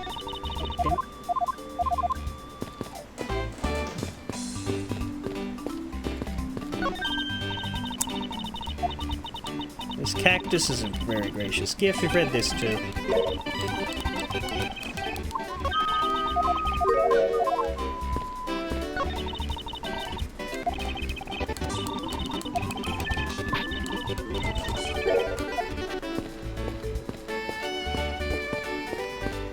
Oh, we can leave.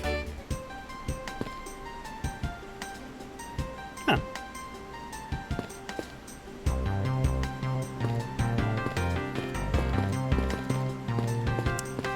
The body's been moved. So this must be the blue Badger mobile that Officer Meekins was driving. He said it was stolen, didn't he? Don't tell me that you were the one who stole it. What the heck are you talking about? I don't even have a license. It's illegal to drive a car without a license. A great thief doesn't break the law. This little girl has a very odd understanding of the word law.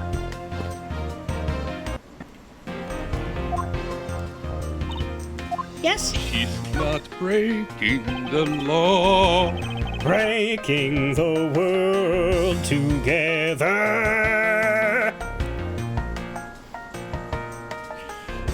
What is it, Kay? You look like you've stumbled upon something. I'm kind of confused by all of the different events going on. First there's the kidnapping, and then the co-conspirators of that end up in a murder. And Ms. Oldbag saw the crucial moment, but you and Ms. Oldbag are kinda... We do not need to investigate further into that last statement. Disregarding the fact of who it came from, the witness's testimony was a mess. However, it did shed some light on the truth behind the case. Well, let's keep investigating and see what other types of people we run into, shall we? All right. Nothing new to show her. I am just going to save state here, and because I think I'm supposed to talk to the people that are currently waving their hands around. But I'm going to go here because I can. And why does it say examine? Is that for the footprints? It's a set of tire tracks originating from the garage. Aha! So that means that a car left from the garage at some time, right? Correct, but for the car to leave these tracks, it would mean that it left during the passing rain. That's the only explanation as to why these tracks are made of mud. 3 treads. I think we can also safely assume it's a special type of car. Yes. In fact, we should have gathered by the fact that the tracks come straight out of the Proto-Badger's parking lot. Like, this one does not make sense at all to have been involved. But yeah, this one came in, dropped the body, and then left. Why is there a blue badger here, too? Are you deathly allergic to him or something? It's not that. It's more the half smile on his face. It's really unsettling. She's disturbed by the half smile. More disturbed by its movements and how it managed to obstruct an investigation. This man looks suspiciously like the precinct. Look at that lovely smile on the blue badger's face. Ah! It's looking at me! Make it stop! It's scary! It's all right, dear. You want to know something? I was the one who created the blue badger. See? Look at his eyes. Don't they just look like Daddy's? It's scary! It's scary because they do look like yours, Daddy! Well, that was rather depressing. I think I'd better leave the two of them alone. To think they were but a hotel. Now they have their own safari park attraction. Talk about a veritable goulash of rides and attractions. With so many of them, you'd think they'd have a ninja house. Like one of those buildings with a zillion secret places to hide in. Those are fun! Well, they don't. Hey, how can you be so sure? Oh, I know. I bet they really do have one, but it's hidden in real ninja fashion. Come on out, Ninja House. I know you're around here somewhere. A hidden ninja house. I think she'll be looking for a lost pirate ship. And then she'll make them fight.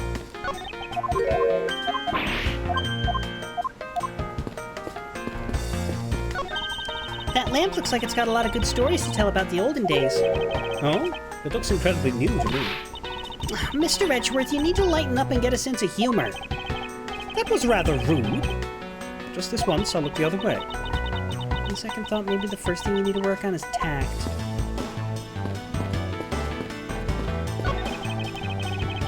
They say that couples who cross this bridge together will...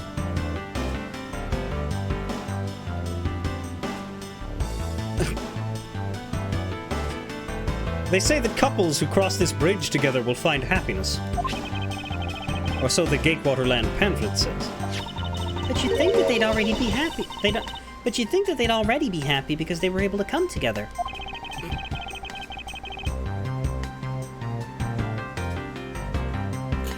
Logistics aside, your phrasing could use some work there, Kay, but I wonder who came up with this tale and when. This bridge doesn't look old enough to be the stuff of legends. Well, some things are better left uninvestigated, don't you think? Ignorance is bliss.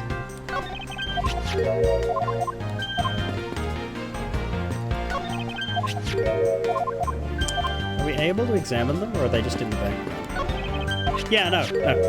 You can examine the bridge, but you can't interact with the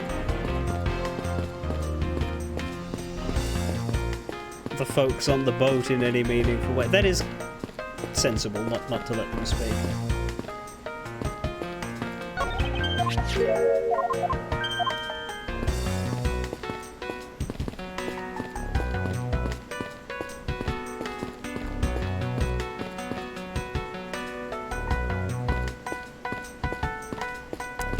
Okay.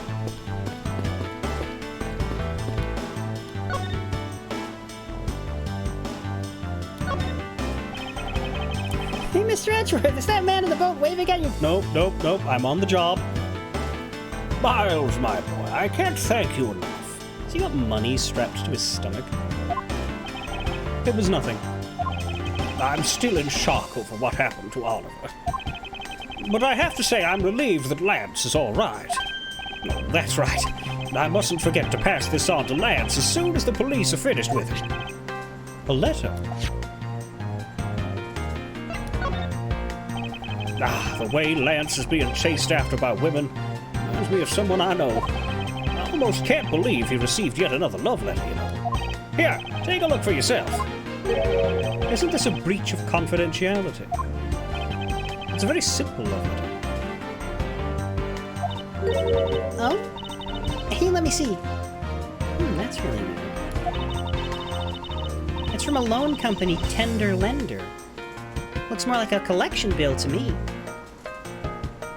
My dear Lance Amano, may I come see you again?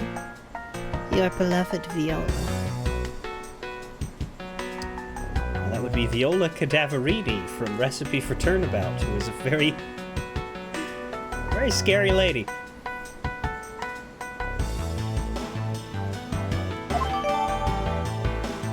Don't think that's a love letter.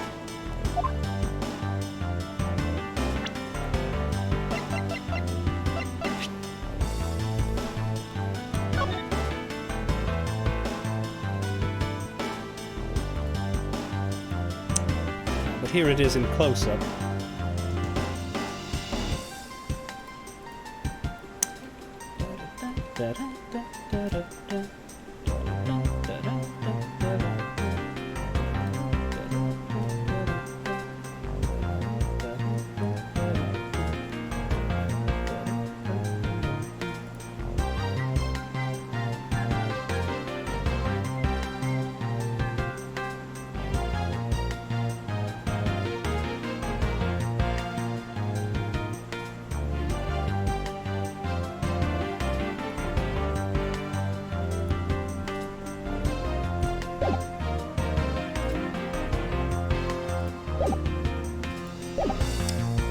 That's all you've got?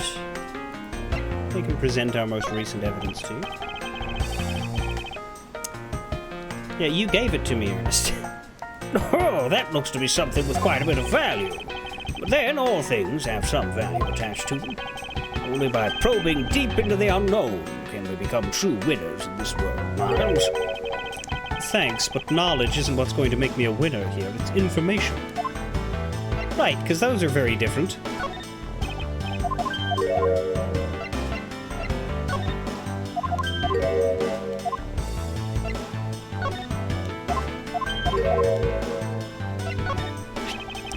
This was found on the body of your butler, Oliver. But what strikes me as odd is the name engraved on the back, Colin Deveray. Oh, Coden Liveria? Veldor Delane? He's so sad that he's got it all mixed up in his mind. I understand, but that last one wasn't even close. Oliver. He served me well for such a long time. What am I going to do without him? I'm afraid my money will continue to be dampened by my tears in the long nights ahead. Just what sort of operation is this, that they would allow their valuables to be stolen? It's a disgrace to the way businesses are run everywhere. Well, thieves by nature generally tend to target these types. Stealing is an abominable behavior, don't you agree, little miss? Yeah, worst. Am I going to have to add hypocrite to the list of things you are missing? Okay, I've heard that one before, so we've presented the rest of them to him before.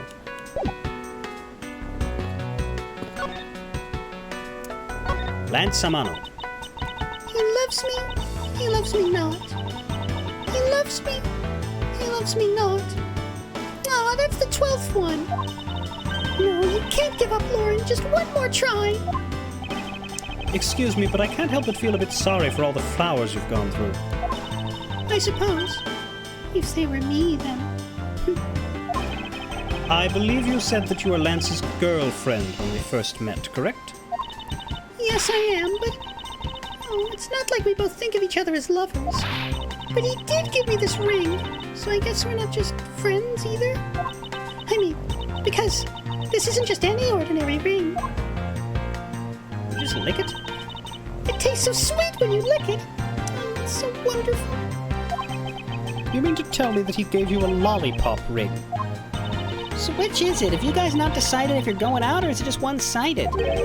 Decided? Shouldn't the parties involved naturally just know?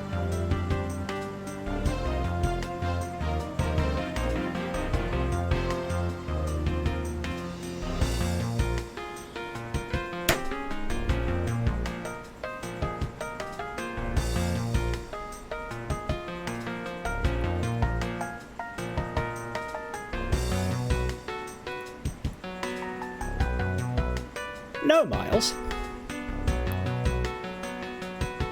We communicate things like that.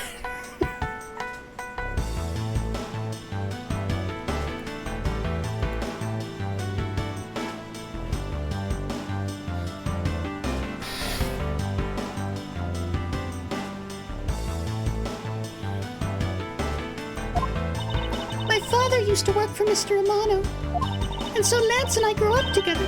I said it out loud. I don't see how that's anything to be embarrassed about. So your father was an employee of the Amano Group. What did he do? I heard his job was to fly around the world. On Pegasus. Pegasus? Oh, Pegasus was the name of the airplane. The airplane belonged to the company. You had me there for a second. But But now, it's all changed. My father, he isn't around anymore. Oh, I see. About 10 years ago, he rode in Pegasus off to somewhere and never returned. Riding Pegasus to whereabouts unknown. That's like the stuff legends are made of. It's been so long, I don't think I'd recognize him if we were ever to meet again. I'm so sorry, Lauren. But I won't give in to this sadness. I have to live. Yes, Lauren, live!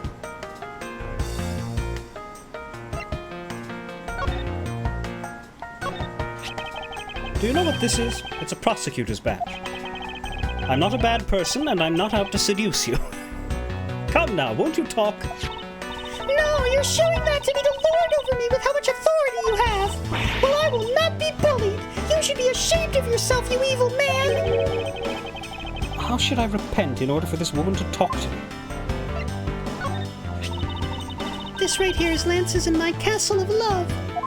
It's the perfect new house for us, made out of candies and sweets. But I can't seem to get the door open. Why? Because this is a theme park, and I highly doubt they would let you live here for real. You won't let me in my own house? You truly are a terrible man, you know that? But I have nothing to do with that. Lance and I met on a street corner by the crosswalk. I was so busy eating a loaf of bread that I ran right into him. It was destiny, as people like to say. I'll take that as she's not interested in this item. Yep. If I show this to her, she'll probably just go on and on about another one of her fantasies. If you're not going to show it to her, then why not give it to me for safekeeping? Why would I do anything of the sort?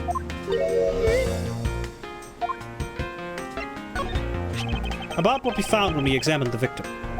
Ah! What? You big bully! I can't believe you'd show me something so gruesome!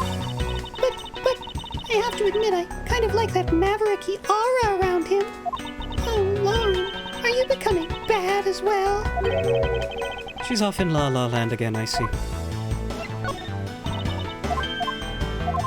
Now, did you mean So mavericky she doesn't aura? get any whiplash.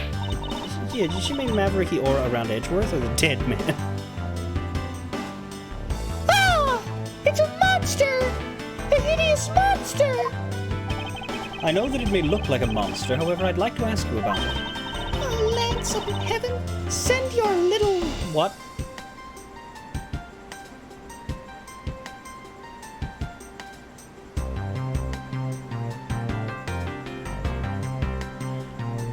I think it's because her name's Lauren.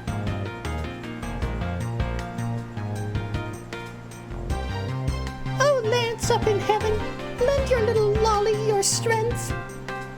Lance is alive. We've seen him, but he's not dead. If you lend me your strength, I can defeat the bad monster and live a long and happy life. I'm beginning to suspect that you are not very good at this listening business.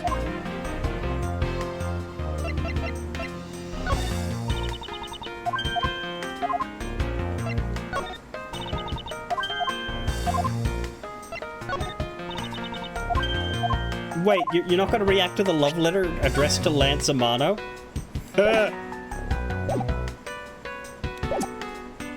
Okay then, about the case. About this incident. Incident? But isn't the kidnapping already over and done with? I've been here the whole time, so I'm afraid I don't know much about any other incident. How did you come to know that Lance had been kidnapped? Oh, that's because of my woman's intuition. You based everything on that? I know everything when it comes to my Lance. It's really strange. It really must be destiny. Oh, she started fantasizing again. So what are you gonna do now, Mr. Edgeworth? We already established that there's a good chance that the killer is the other kidnapper. It's my duty to figure out who this other person is. I believe there is one location that might hold a clue or two. We've been to the crime scene. I don't know that the isolation room is a good place, but hey, kidnapper's hideout seems nice. Let's try that. If it lets me.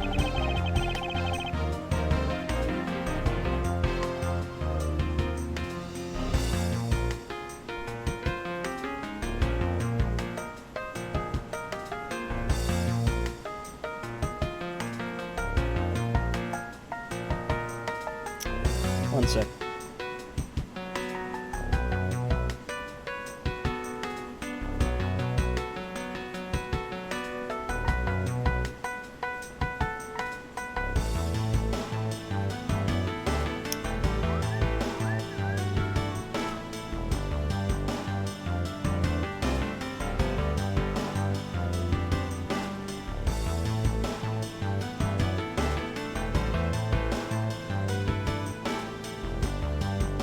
The obvious location is the kidnapper's hideout. But we're still not allowed in, remember? Agent Lang and his men should be done with this area. In that case, there is no harm in asking that officer over there to let us in.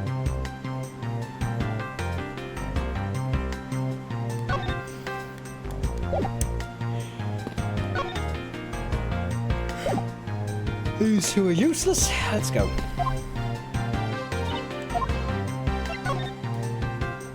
The next place to investigate. Is the kidnapper's hideout, of course. Yes. And their hideout is?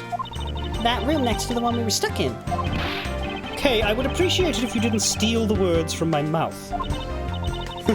But I can't help it, you know. I'm a great thief after all. So the best that the great thief can do is petty theft of other people's words, huh? So it is. What do you have to report? Sir, nothing unusual or out of the ordinary, sir.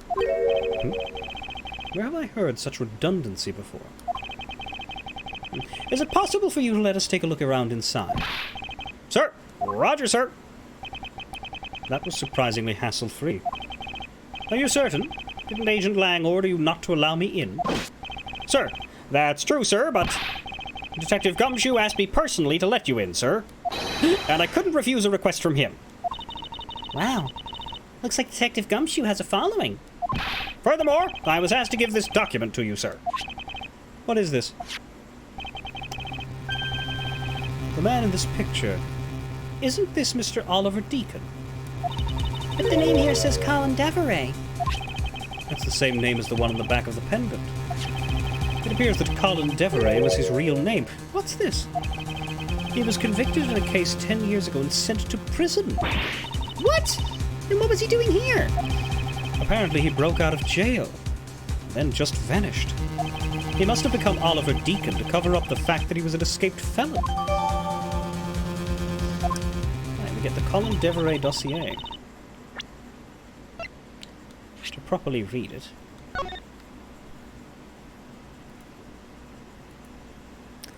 Colin Deveray. Male, 5'8", 123.5 pounds. Right-handed. Whereabouts unknown after his escape from Pen E. Dent Prison. Pen E. Dent Prison.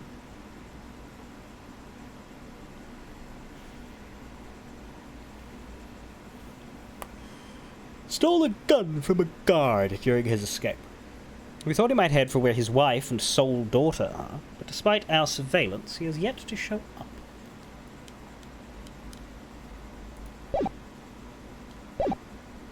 The four important pieces of information: sex, height, weight, and dominant hand.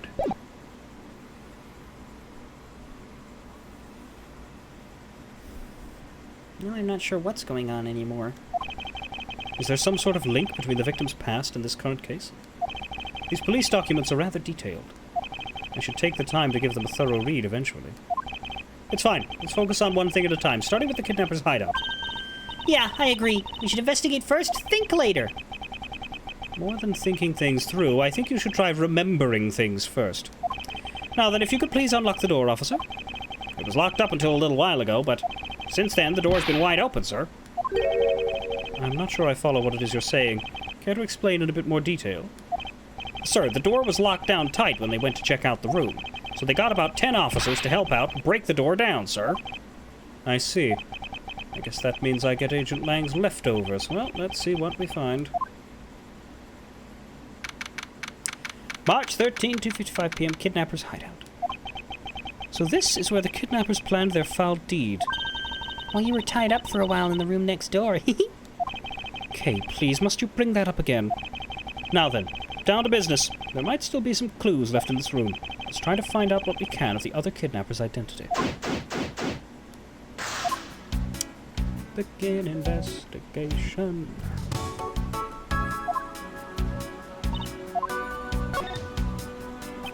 So this is the room next to the one where we were held prisoners.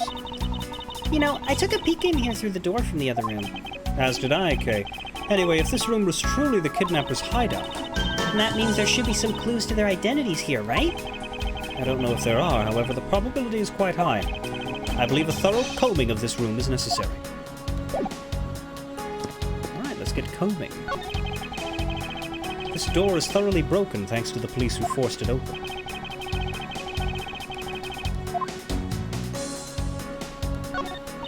That doorknob handle thingy is looking pretty beat up. I suppose that's what happens when 10 officers break their way in with brute force. Hey, that's odd. The lock on this is completely fine. Look, not a single dent. But how is that possible after what that officer told us?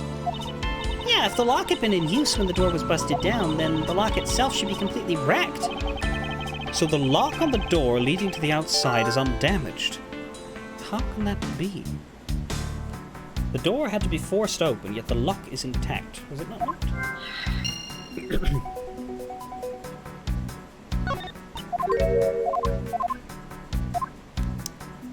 Well, what's this? It looks like a sword. Looks like a sword. A broken sword. Strange. Why would it be broken like that? Because it was propping the door shut. Swords don't usually break on their own. That's true. Alright then, let's think about it in this way. Maybe it broke when someone was trying to use it for or on something. Hypotheticals aren't going to get us anywhere. Perhaps we should think more on this later.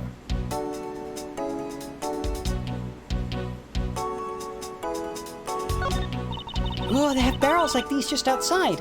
Yes, and? Well, I know I already asked you when we were out there, but if these were real, what would you put in them? There's an expectant gleam in her eyes that I'm about to dash. As I do not answer. The panel that hid the entrance to the underground is propped up and wide open. Be careful of where you step. I only fell into that other opening once, you know. Yes. But you can fall again.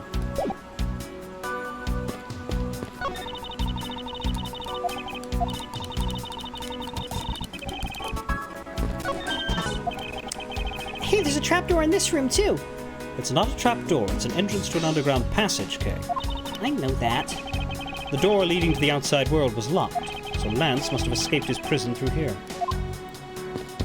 Did he?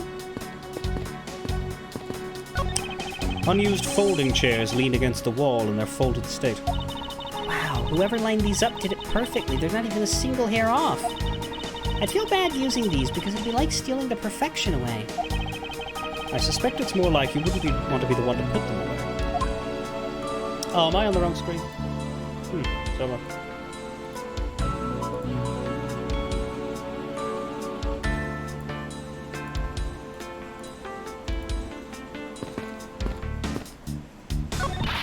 Watch out, Mr. Edgeworth! It's a broken mirror. It probably came from the haunted house. Why is this here? Are they planning to repair it? Well, it's not a kidnapper's hideout all the time, Edgeworth. It's a storage room that the kidnappers, commandeered. This must be where they dispose of old and worn-out costumes. That's so sad. It would seem that they throw the costumes away in pieces.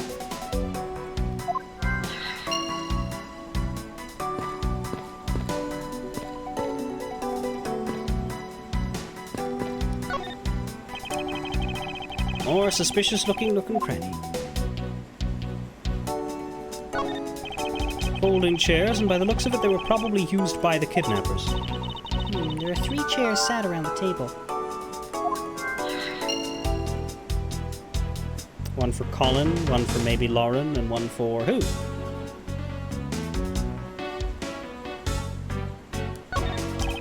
Cheap styrofoam cups. Looks like only 3 cups were used.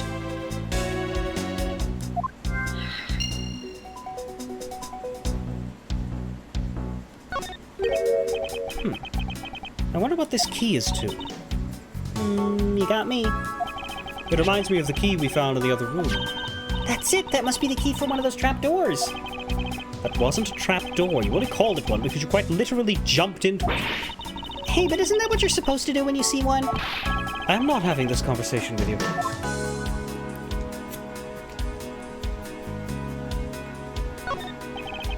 A poster of Gatewater Land is stuck to this wall. Intrigue, fun, prestige. Gatewater Land has it all, and it's waiting for you. It's not especially catchy, is it? Lance seemed pretty battered when we saw him, or at least exhausted. A sign advertising the photo rally, something I have absolutely no interest in. Yeah, but I do. And I'm going to get my hands on the rest of the Badger family. You'll see. She definitely brings a decidedly different atmosphere to a criminal investigation. Miles isn't used to having a weird girl.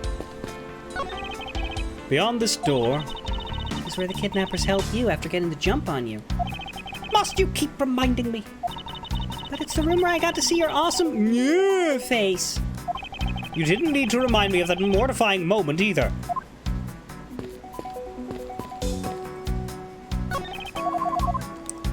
I think that's all we've got. So I guess it's logic time. In the hideout, there is a trash bin for old and useless costumes.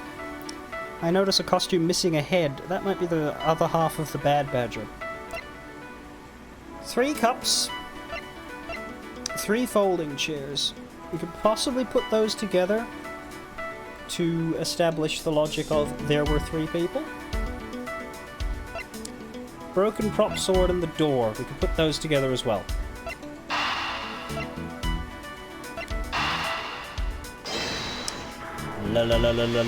Logic! The common denominator between the cups and folding chairs is the number 3. Speaking of which, the number of missing costumes is also 3. Wait, but I thought there were only 2 kidnappers. Indeed. Something isn't adding up. Literally. Is it possible there is a 3rd kidnapper that Lance didn't see?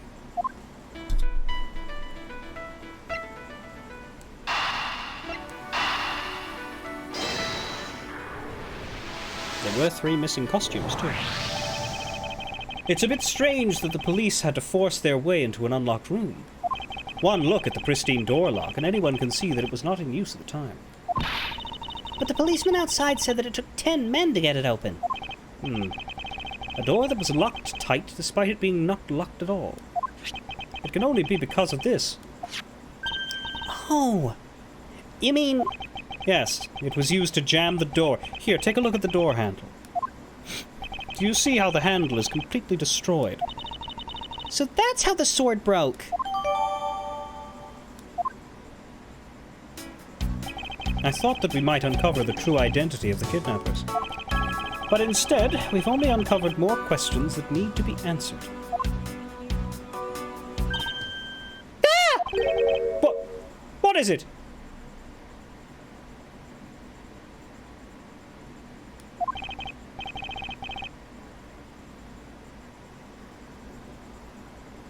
Huh. Well, Mr. Edgeworth, am I correct? What are you doing suddenly popping out of the secret entrance like that? This is an underground passage used by staff members, sir. We Badgers also make use of it in our duties. Look, why don't you get out of there first and then we'll talk, okay?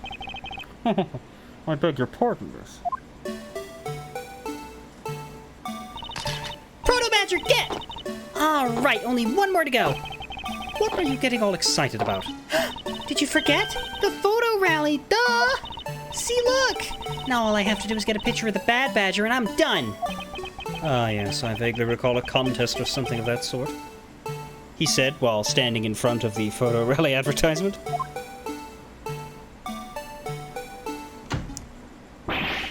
What? It's gone! But where did it go? What happened? What's wrong? A Bad Badger costume is missing, sir. Oh, is that all? Well, it's missing because the kidnappers stole it.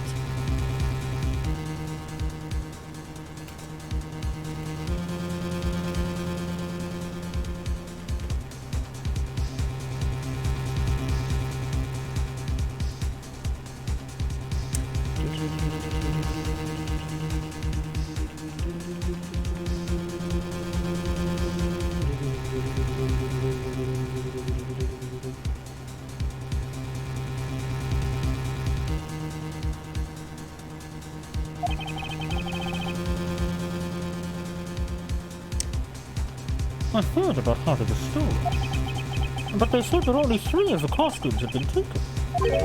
What? Is he saying that more than 3 of them are gone? Mr. Proto-Badger, please tell me a little more about these costumes you use. Also, who is this?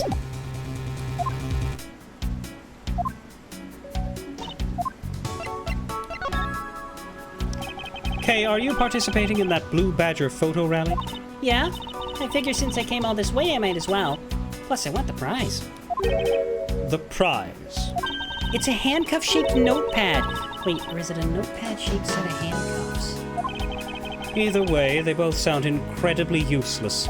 Hey, you don't know that! And I'm sure I can figure out what to use it for. Whichever it is. A notepad might be useful, but I don't see when she will ever need a set of handcuffs. I mean, we might need a set of handcuffs for her if we ever catch her stealing something. This reminds me of a saying. Till one's sword breaks and one's arrows run out. Except that we are not dealing with any arrows. I guess not. I wonder where they went. Oh, I know! I bet it's because I already stole them. I sincerely hope that she is kidding. In a way, you can think of it as he stole and hid himself away.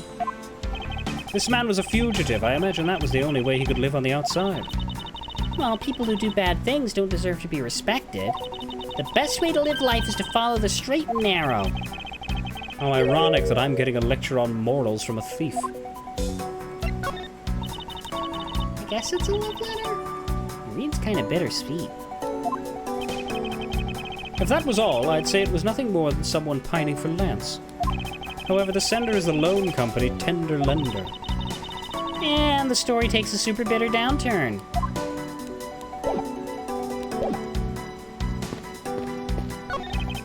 What did you mean by a bad badger costume is missing? Why, just what I said, sir. We are one bad badger short. Counting the spheres, we have 2 of each costume on hand at all times.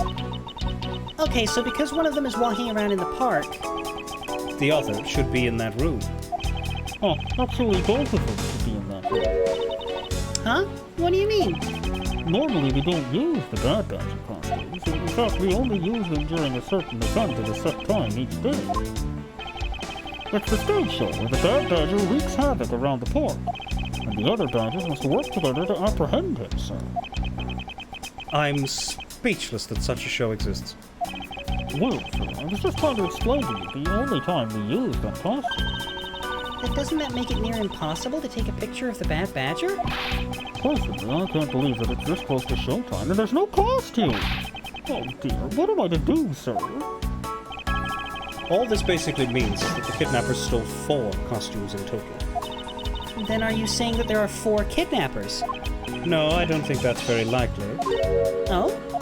Recall the costumes for a minute. The stolen ones, you mean? What proves that a 4th kidnapper does not exist?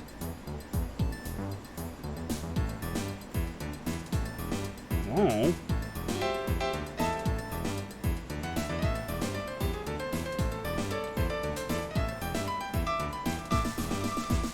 They stole 4 in total.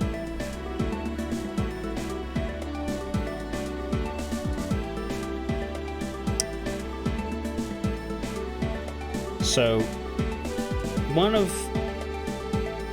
So these 3 are supposed to be out. They stole a blue, a proto, and the 2 bads.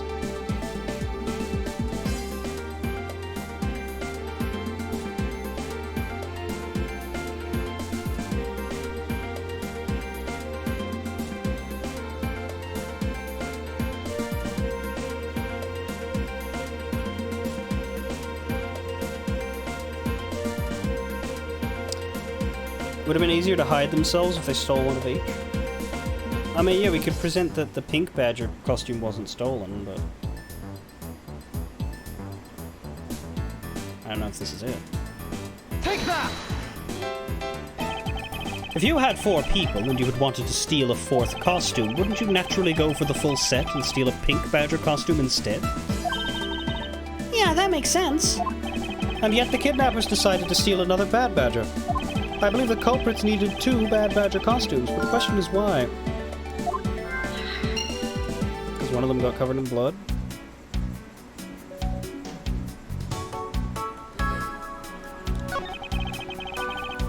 I was wondering, if you don't mind. Mr. Proto Badger, how did you know my name? Oh, you're pretty famous, sir. I would think that most people would know who you are. Famous? Me? Absolutely, sir. You're always very active in the community, I see. Wow, I didn't know you were such a celebrity, Mr. Edgeworth. I feel like I've met this person before. Maybe it's just my imagination. Is that the fucking bellboy?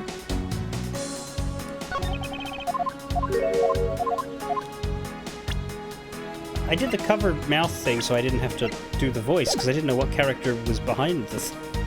The boss. Do we leave now?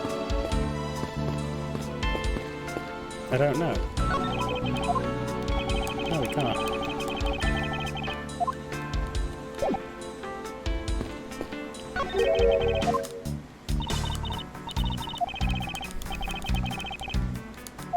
We've already looked at the broken sword.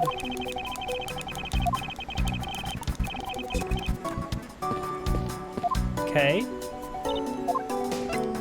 Is it logic again?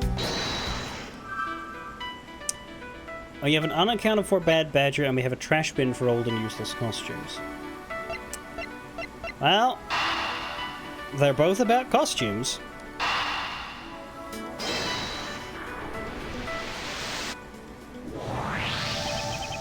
The second bad badger costume. I believe it may be closer at hand than we think. What do you mean? That costume in the trash. Wouldn't you say that it's wearing some very telltale pants? Hey, you're right! Those pants will remember that! Let's get it out of there and take a look.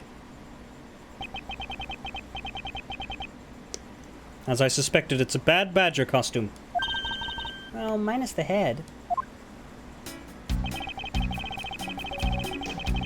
Minus the head, but we already found another bad badger head.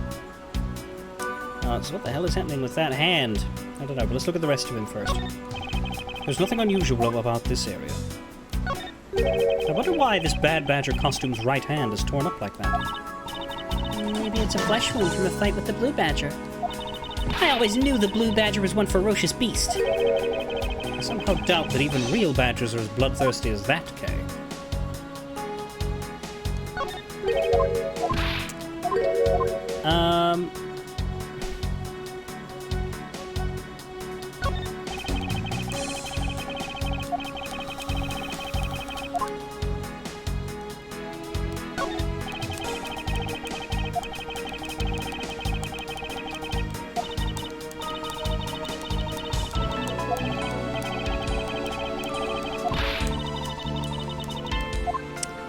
Alright, that one was worth reading, I suppose. There are 3 folding chairs over on this side. I can't say they were arranged nearly as nicely as their siblings to the right. You think so? I think they're just fine, like a bunch of used chairs ought to be. I'm beginning to think you must keep a most chaotic room. Hey, don't slander and sigh at me all in one shot. Right, so we have this. Look, its hand is hurt. It looks more like something was ripped off of it. What do we know about the bad badge? The badger's head. Blue Badger Bible. Bad Badger is a vile criminal with a gun. And the gun is in his right hand. So perhaps the gun has been ripped out of his right hand? If it's like not a gun, but like something stuck to the model. The costume. Is this spot somehow connected to any of the evidence I hold? To this, maybe? Ah.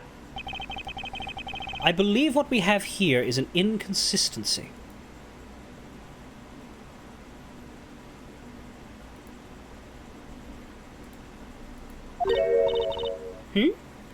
Between what?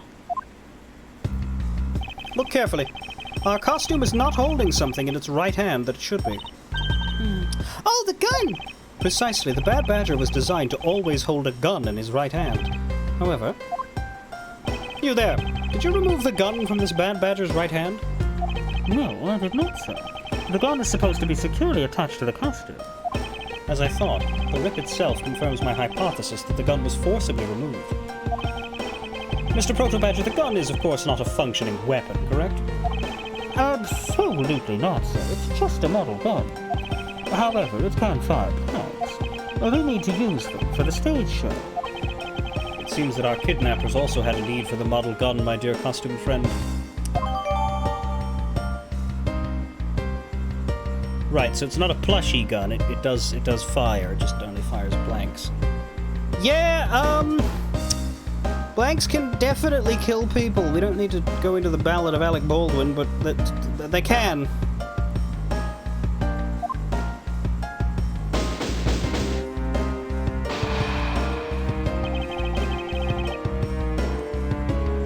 I think we're about done with this room. So what's next? Well, we found a few answers. But there are still a few things left that we have to ask a certain person about. Let's go, Kay. March 13, 3:34 p.m. Wow Wow West Area. Area. Mr. Edgeworth, sir! You gotta hurry, sir. Come on! What is it, Detective? They found the Blue Badger costume down in front of the main gate, sir. What? Isn't that what one of the kidnappers was wearing? Bingo! That's why you gotta come to the main gate with me right now! If we hurry, we might still be able to get there before Wolf Boy does, sir. Alright, let's make haste to the main gate. That's right, Gumshoe. I'll just, I'll leave the voice chat and then Wolf Boy won't be able to join us at all. That'll work.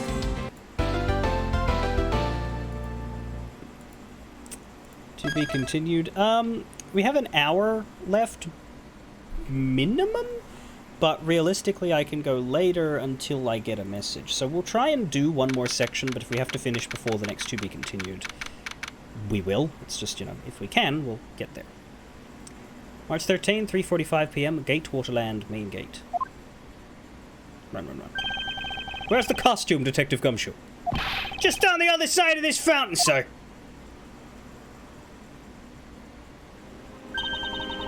Was it out here in the open all along? Nah, it was discovered in the tall grass back there. We moved it out here in order to examine it more thoroughly. Then let's get down to it. I'll rest until I've inspected every suspicious-looking nook and cranny. It's the Blue Badger's body section. What a waste. How so? We went through all the trouble to steal this costume only to throw it away in the end. A real thief wouldn't do such a thing. Nope, no way. I wouldn't think a real thief would steal something so gaudy to begin with.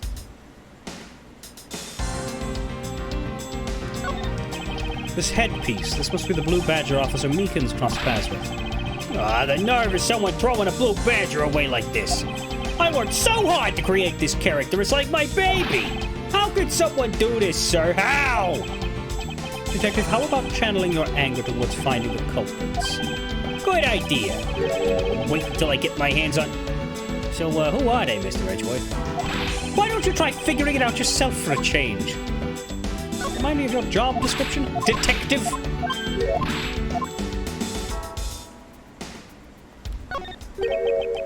What do we have here? Oh, it's another pendant. That's 2 treasures in one day. How lucky is that? And hey, this pretty baby's made of platinum silver too. Another pendant on top of the one we found on Mr. Deacon. Is it possible that these two... Hold it right there.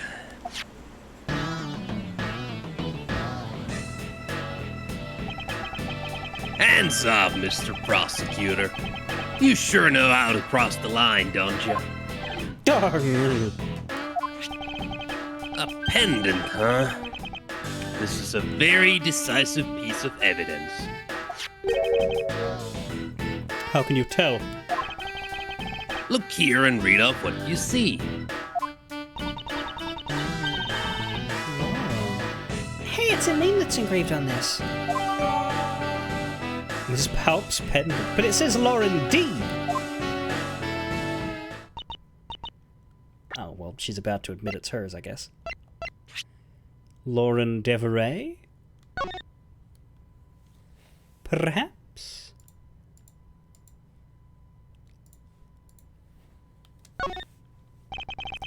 It's a pendant in the shape of a pair of wings. Has a rather nice aesthetic to it. Hey, nice to see that even you can appreciate its beauty. Things made of platinum silver tend to have a nice feeling about them, you know? I was only talking about its shape, Kay. Oh, is that what you were talking about? But you know, if we're talking about wing shapes, I think the brooch on my scarf is way cooler. But that's not made of platinum silver, is it? It's handmade, okay? So I'm sorry that it's not made of the expensive stuff. She made that by herself? It's incredibly well crafted. I'm not going to tell her that, but, you know, it is. Lauren D is engraved into this pendant. I see that they wrote out her name, but why just the D? Maybe it's the result of poor planning. I guess. Well, at least if I had to shorten my name, I could make it K. Faraday. That way, even if he just sounded it out, it'd still say my name, K. Faraday. I suppose if I had to do the same, I would rather it be abbreviated as M. Edgeworth than Milesy. Hold on! I think you should abbreviate it as M.E. Get it? Who would have thought that this little pendant could stir up such a strange conversation?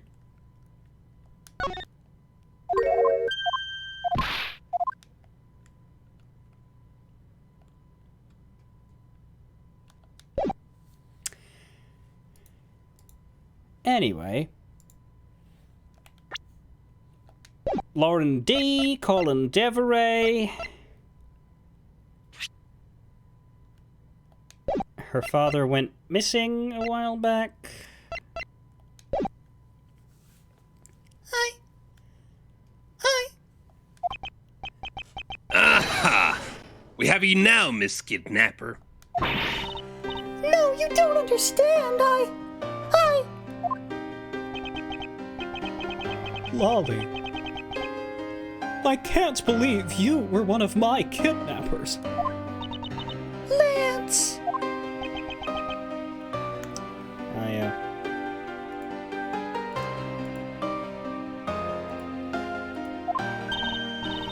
You're kidding! Miss Palps was one of the kidnappers? Yes. It was me. I held Lance hostage. So Miss Palps is one of the kidnappers. But even knowing that, I can't call this case solved or over. Hey, guys! Case closed, solved, or over. Get the car ready, and I mean the special one for this young lady. Ah, yeah, the cop limo. Hold it! Again, Mr. Prosecutor? What is it this time?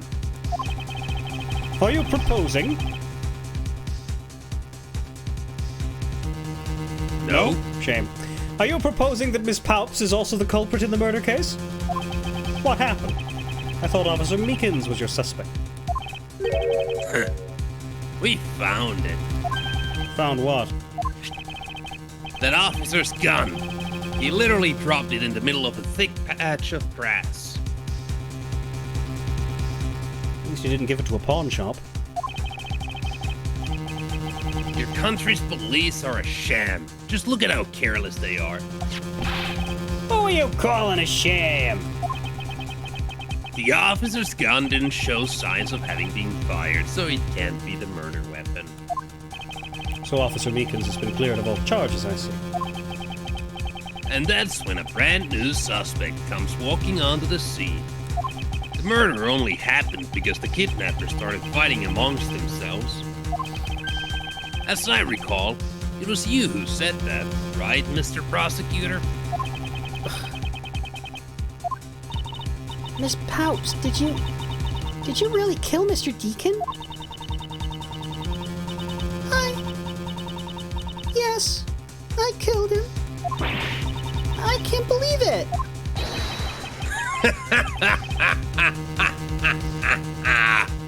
Thanks for the confession. I think that was one harm more than the dialogue suggested. Objection! Agent Lang, it's much too early to declare this case closed. Look at you. So sure of yourself. We've got the culprit's own confession and some very incriminating evidence. What more could you ask for? Ms. Lauren Paups, Well, I can't give it to her. Or I can't give her to you. Yes? I want to hear it from you. Tell me your side of all that has happened today, from the kidnapping to the murder. But why? I'm a kidnapper and the killer. Isn't that enough? It's fine if you're the one behind everything, but only if that is the truth. Now then, will you tell us the truth? Or is there some reason why you can't?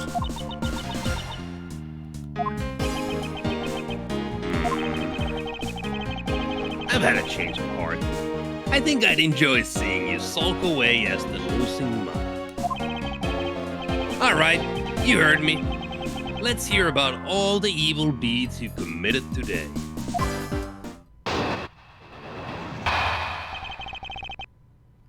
Ms. Paups' confession.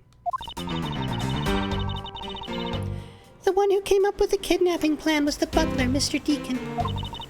We knew that we could get rich by holding Lance hostage. Mr. Amano would pay anything to get his son back, after all.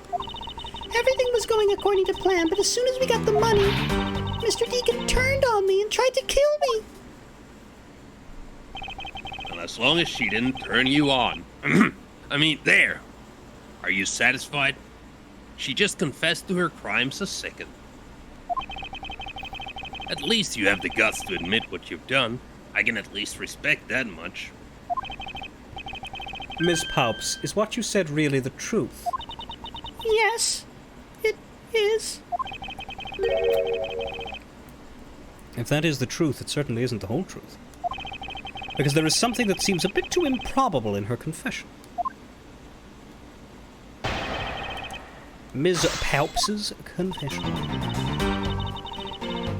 The one who came up with the kidnapping plan was the butler, Mr. Deacon. Hold it! How well did you know the victim? I've spoken with him only a few times at Lance's house. A few times, that's it? Yes. If they only met a few times, I don't see how they could have trusted each other.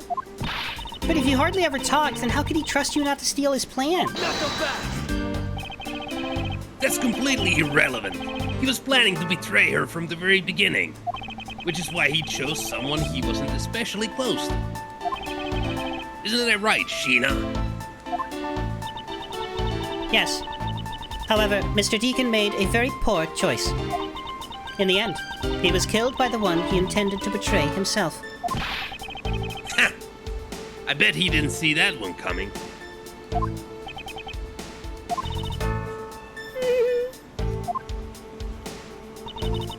We knew that we could get rich by holding Lance hostage. Hold it! You knew? How did you know something like that? Oh no! What should I do? Okay, what's wrong with her now? Come on, isn't it obvious? You're making your scary face again, that's why. Why don't you try asking her in a nicer, more gentle way? No, stop it, Lauren. You're always like this. You always fall for the stern-looking one. That's why you'll always be unhappy. Yeah, she's not doing a good job with that hair. Or maybe that's it. She's been bewitched by your icy glare.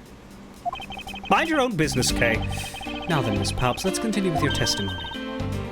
Oh, yes, of course. Mr. Amano would pay anything to get his son back, after all. Hold it! Why did you believe that? Anyone who knows Mr. Amano would think the same. He walks around with money strapped to his chest like it's a bomb vest. I bet Lance is that old man's greatest treasure. I suppose he would be to a doting father like Mr. Amano. I always figured that was it, too, and I was always envious of Lance for it. Oh, because your dad's... I got this pendant from my father. And I believe that as long as I have this, I'll find my father again someday.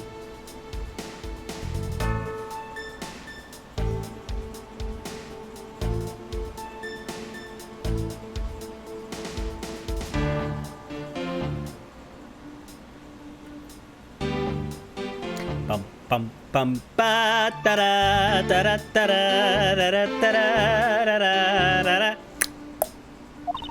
He'll welcome me into his arms, riding on the back of Pegasus. That pendant. She must truly believe it to be the wings of Pegasus. Everything was going according to plan, but as soon as we got the money... Hold it! Would you mind telling us a little about the plan itself? Well, first we captured Lance. Ooh, how did you do that? Well, Mr. Deacon did that on his own, so I don't quite know. And here I thought you knew how to steal people away. I shudder to think what she would do with such knowledge. Sorry, I really don't know, but somehow Mr. Deacon was able to contain him. All we had to do after that was wait for the ransom to be paid, but... Mr. Deacon turned on me and tried to kill me. Hold it! Why do you think he did? I have no idea, but maybe he had planned on doing so from the very beginning. Miss Palps.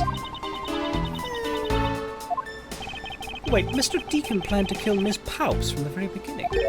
Was that ever really likely to happen? What should I do? Should I raise an objection? Yes! Can we bring up the obvious parental connection here? I'm sorry, but I just don't think what you claimed is all that likely. Huh? I don't think Mr. Deacon would ever have been capable of killing you. But why? We were total strangers. It's not uncommon for people to kill each other over money. Hold it! Ms. Palps, you really are clueless, aren't you? What do you mean? You never knew what your role in the kidnapping was, nor do you know who you really are. But I do, and I can show you with this piece of evidence. This proves that Mr. Deacon wouldn't have been able to bring himself to kill Ms. Palps. Take that! Why are you showing this to me? So what about the pendant? This horse pendant, along with this piece of evidence, shows you who you really are. The two pendants together, or the Deveray dossier? We'll go with the two pendants together. Take that! These two pendants resemble each other, wouldn't you agree? Hey, you're right. They're the same color and they're even made of the same material. I believe that these two pendants are actually one. Huh? Shall we give it a try? Wow, it's totally Pegasus. But why? Why does my pendant match up with Mr. Deacon's? You're a smart lady. I'm sure you can imagine why that might be. No, that can't be. So the two make a set. It's just another trinket. It's not as though this changes anything. You lack imagination, Agent Lang. So true.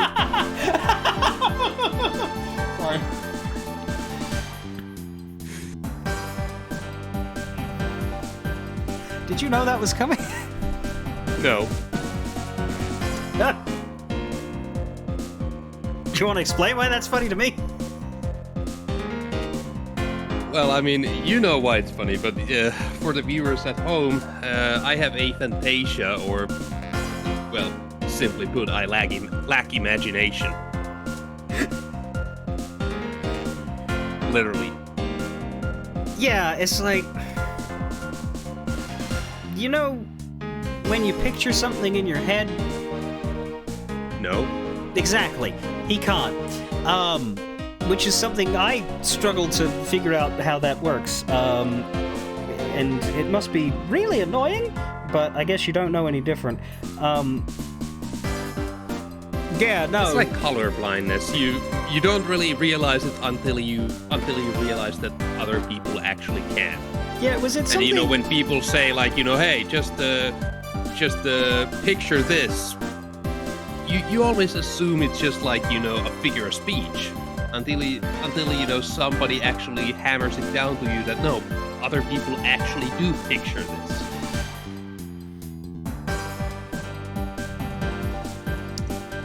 My question is it just visuals? Like, can you hear phantom songs and audio in your head? No, I pretty much like even like if I don't know if this relates, and you know, everybody's experience might be different, but like for me at least, you know, I can't even like hear an internal monologue. Like sometimes when I try to think, I have to like kind of present a voice myself just to latch it on to that. It sounds a little weird. But Like you have to speak out loud, you mean? yeah, or mumble or anything. So your brain is just empty. Yeah. Which explains a lot of the life decisions I've made. Perhaps. Yeah, no, anyway, back to Edgeworth just fucking roasting you, I guess. You lack imagination, Agent Lang. Very well, I'll show you with this evidence. This is the piece of evidence that gives meaning to the Pegasus pendant. The dossier this time. Take that! Oliver Deacon was just an alias for this man. His real name was Colin Devoray, the name that's etched on the horse pendant. What? Oh, What? that's... I thought it said Palps. What? An alias? I suppose he had to hide the fact that he was a felon somehow in order to live. And it makes sense given what is written in Mr. Devoray's dossier. But what I really wanted to point out was this. This specific section is what reveals the true meaning behind those pendants. Soul daughter. As in soul as in alone, not spiritually his daughter. Not a jazzy daughter. Although I suppose I didn't put the square over the whole word daughter, I just put it over Og. Mr. Devoray had one Og. And her name is Lauren Pops. That's a lie! That person was not my father! He couldn't come out and tell you he was your father because he was in hiding. However, I believe he was trying to secretly watch over you. Do you still believe that a man like that could kill the daughter he was separated from? Or even that such a man would allow his daughter to get involved in a kidnapping plot?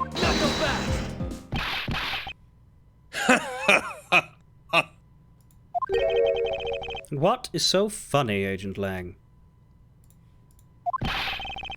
You're good at making things up in your head, while I'm not. And deciding it's the truth, aren't you?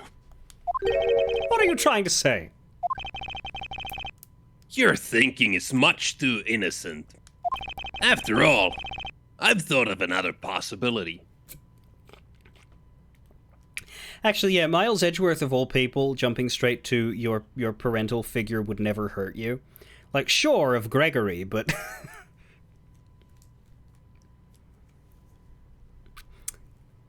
And I guess Miles wasn't around for the Morgan Fay case, but anyway. Is that so? Well, let's hear it. Another possibility. I'll grant you that the two of them are father and daughter. But isn't it possible that they both knew that fact? It was no coincidence that the reunited pair became involved in the House of Amano. And the two of them made good use of their meetings to plan this little kidnapping. Wouldn't you say my scenario is perfectly probable as well? Wait, what did I actually present?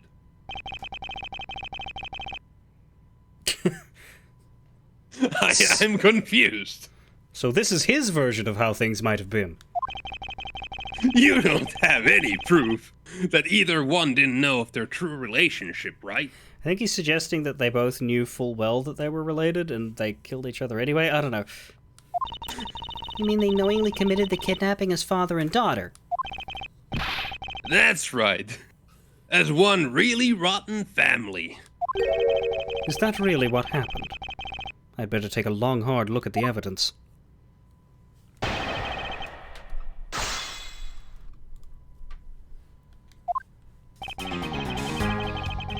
I'll grant you that the two of them are father and daughter. Hold it! Precisely. And what father would ever willingly kill his own daughter? Not so fast! I've seen a lot of things in my travels. I played Ace Attorney 1 and Ace Attorney 2, and I can tell you that being related by blood is sometimes proof of nothing. But isn't it possible that they both knew that fact? Hold it! You think they knew? Yeah, I don't think only the victim knew. I think the girl realized it as well. They both knew who the other person was, but they had to pretend that they didn't. Because he was on the lam? You got it. The victim couldn't exactly go around flaunting who he was. Furthermore, it was no coincidence that the reunited pair became involved in the House of Amano. Hold it! One is a butler and one is the friend of the son, you mean? They probably thought that was their best shot. Is that what you honestly believe? Of course. The two of them made good use of their meetings to land this little kid. Hold it! You mean how they plotted to commit this crime as blood relatives? Can you think of a better partner? They're certainly a clever pair. The butler and the girlfriend. No one would ever suspect that they were in fact family. Yes, from the very beginning, they painstakingly practiced those roles well. Would you say my scenario is perfectly probable as well?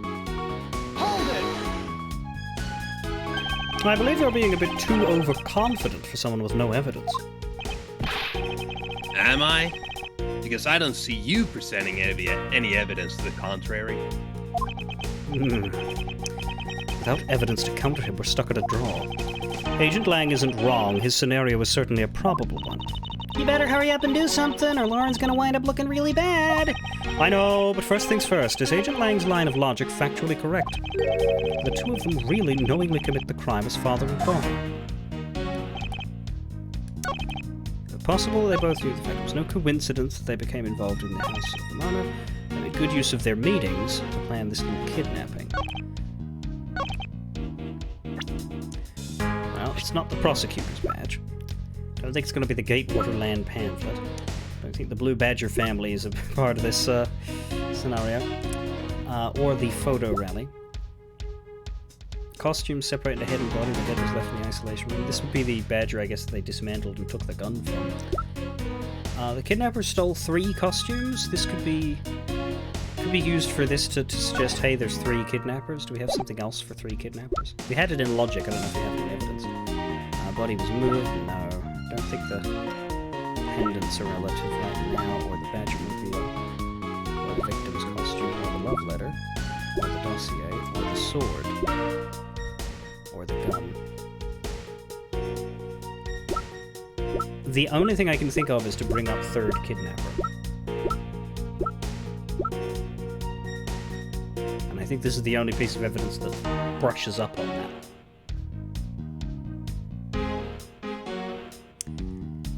And this is the statement that specifically says the two of them.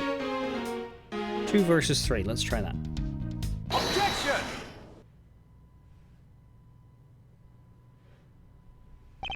This kidnapping wasn't planned by just 2 people alone. And what kind of proof do you have of that? Quite simply, there were 3 kidnappers. 3?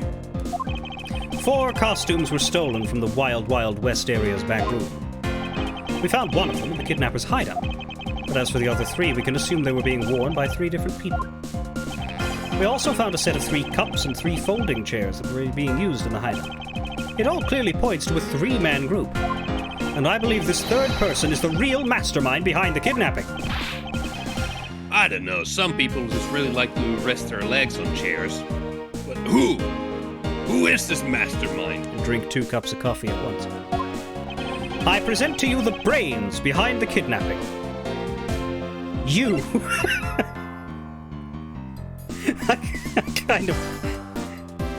I know it's not the answer, but what happens if I tell him it's you? Or Mike Meekins, or Gumshoe, Emma Sky.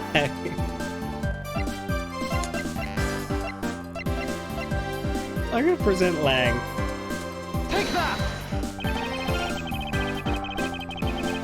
The real it's a default as well.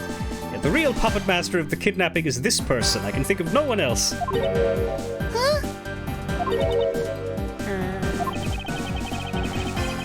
I can think of no one else with such faulty logic as you, Mr. Prosecutor.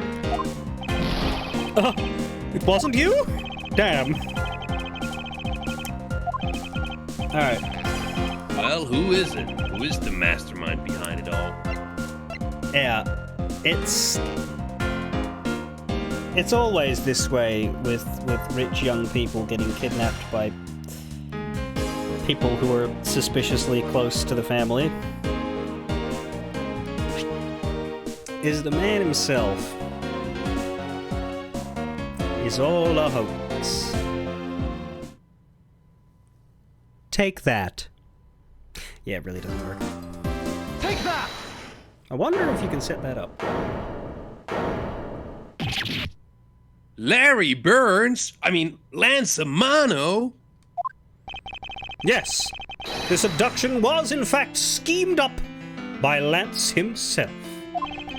Recall what he said when he appeared before us.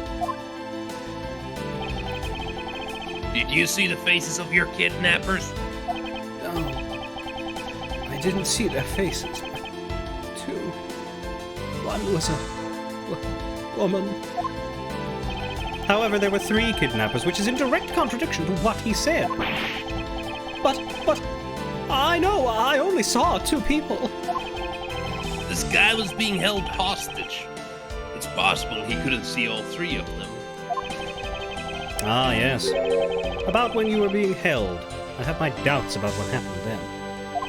Lance, would you mind telling us what happened while you were being held captive? I really don't remember much anymore. Honest. But if I don't tell you at least something, you won't believe me at all, will you?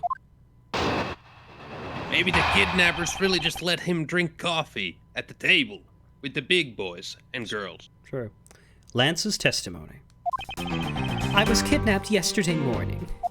They had me shut in that room, blindfolded the entire time. But the kidnapper suddenly disappeared around the time I heard rain falling outside. My hands were cuffed, but it was a stroke of luck that they left me alone. I made my escape and ran away from that room as fast as I could. Through the underground passageway, I presume. Are you okay? Sorry, I really didn't want to recall that horrible ordeal, but now you believe me, right? No, not quite yet. Ah! How can you not? Why do you look at me with icy daggers in your eyes? Because he's a prosecutor. And because they're all like that. This is California, after all. I'll have you know, Agent Lang, a prosecutor's eyes are for discerning the truth. And should they be interpreted to be cruel at times, then so be it. There is a sticking point in Lance's testimony. Let's see what he offers up when I push a little.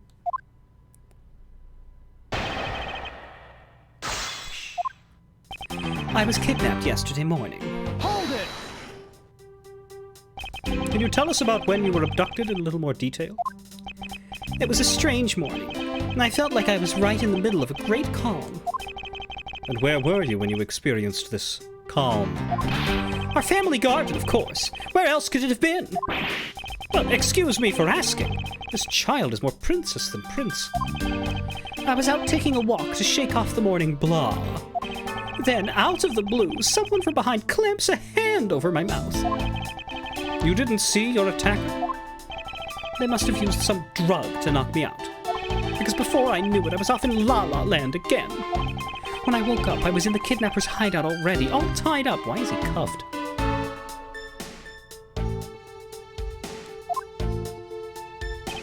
They had me shut in that room, blindfolded, the entire time.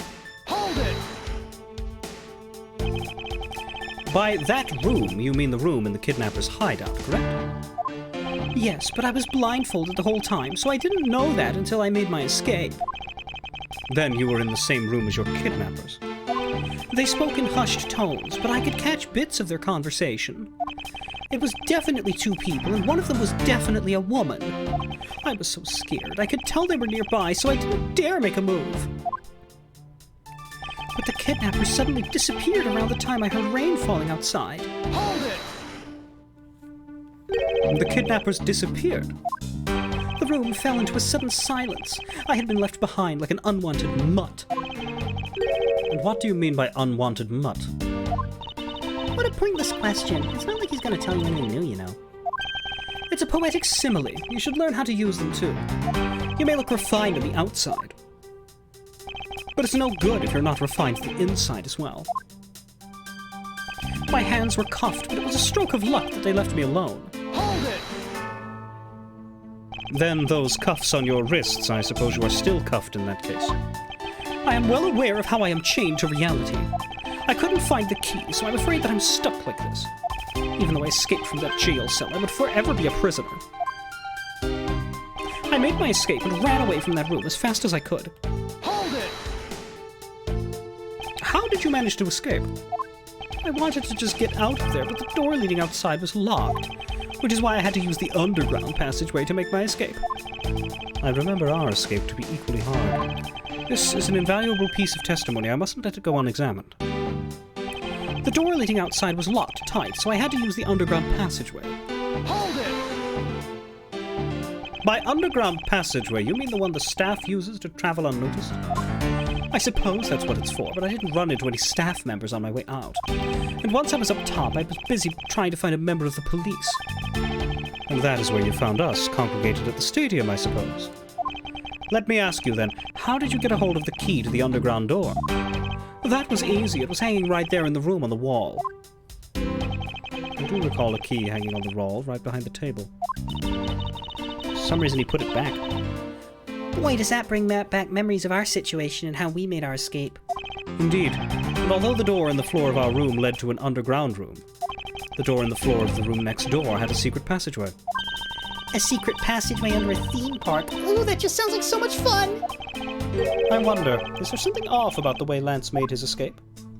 No, but he did say the door was locked and it wasn't locked. It was sword-boarded, and he should have been able to pull that out and just go out. Objection!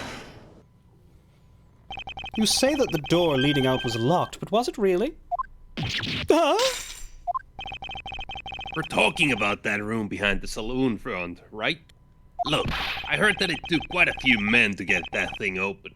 Right, Sheena? Yes, that's correct. Then take a look at this. What's that? A sword? It's not an especially reliable one if it's broken like that. Allow me to start from the end. My conclusion is that the door was never locked. It was simply held shut by this sword, which was then used to jam the handle. Lance, even though your hands were cuffed together, you could still use them. If that's the case, then why did you not just simply remove the sword and escape? What? Why didn't I? I was disoriented. Yes, that's it. I didn't notice it. As if I should accept such a bold-faced lie. You locked yourself in that room because you had to make yourself look like the victim, but you did not, in fact, possess the key to the door. That is why you used the prop sword to improvise and create a prison of your very own.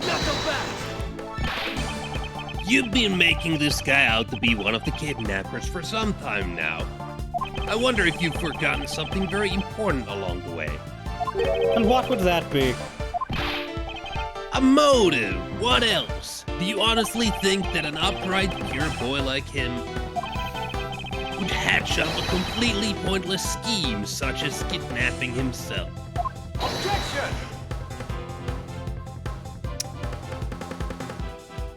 This proves that Lance did indeed have a motive to commit this crime.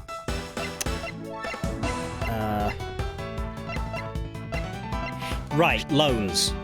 Take that! To put it simply, Lance has a very urgent need for money. This is hardly your typical love letter. It is in fact a collections bill. It appears our upstanding boy has accumulated quite a debt. Isn't that right, Lance? Ah! Looks like it's hard being the son of a rich man, too. It must be rough when you have to resort to stealing from your own old man, huh? All right. I give up. I abducted myself. Lance! It's over, Lolly. In this life, we really are bound to our fates, after all.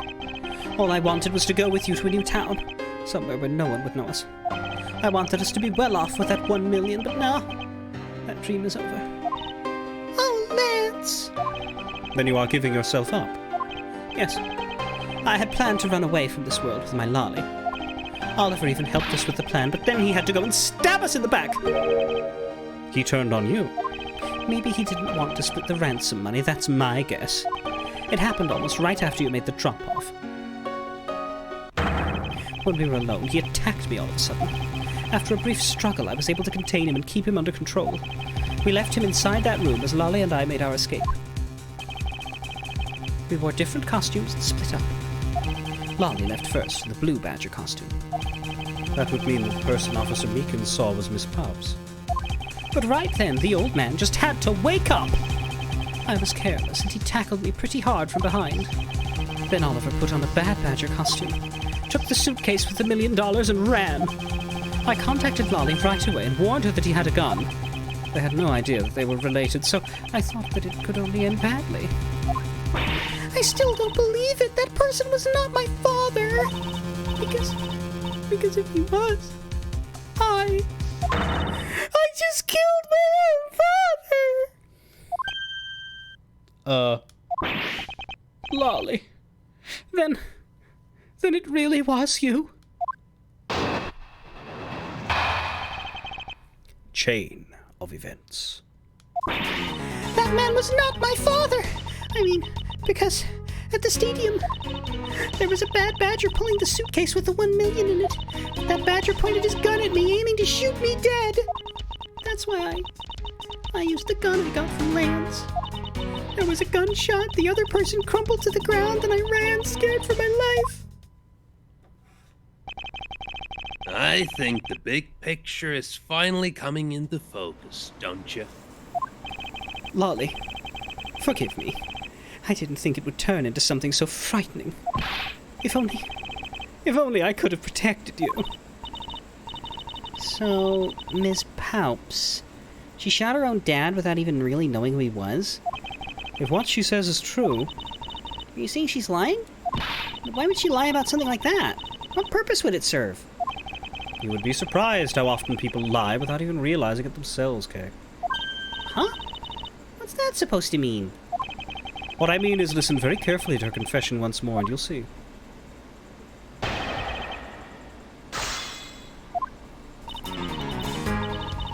That man was not my father. I mean, because at the stadium... Hold it! Please calm down and let's slowly talk through this. But All you have to do is simply tell us what happened at the stadium. Leave it to us to search out the truth. Can you do that for me? all right. So, at the stadium... there was a Bad Badger pulling the suitcase with the 1 million in it. Hold it!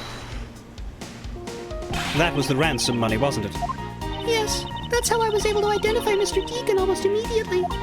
It was all thanks to what Lance told me. And what did he tell you? Well, he called me on my cell phone and told me that Mr. Deacon had betrayed us and had run off with the ransom money. And about how he had a gun. But that badger pointed his gun at me, aiming to shoot me dead. Hold it! Were you able to clearly see the gun? Yes. I got a very good look at it while it was pointed at me. Oh, Father, why would you try to shoot me?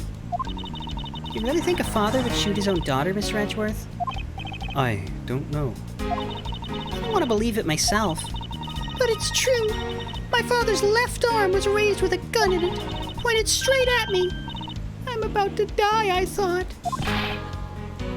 Miss Palps, please calm down and take a deep breath. And then would you allow me to please hear that last statement one more time? Yes, of course.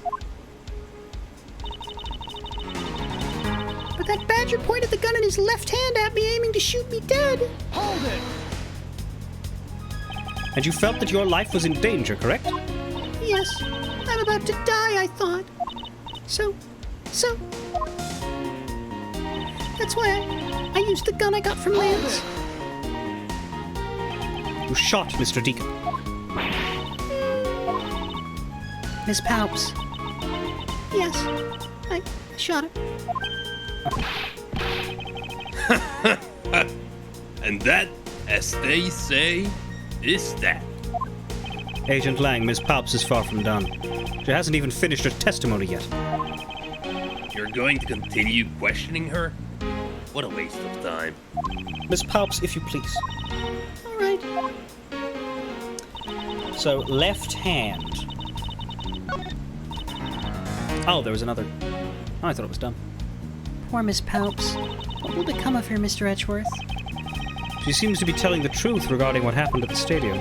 However, I don't believe it to be absolutely correct. Listen very carefully to her confession once more and you'll see. Last statement. Oh, there it is.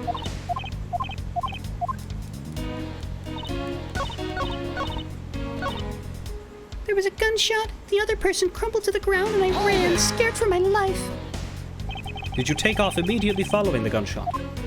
Yes, And you didn't attempt to approach the victim at all after he was shot? I was scared. I don't blame you. I would have done the exact same thing.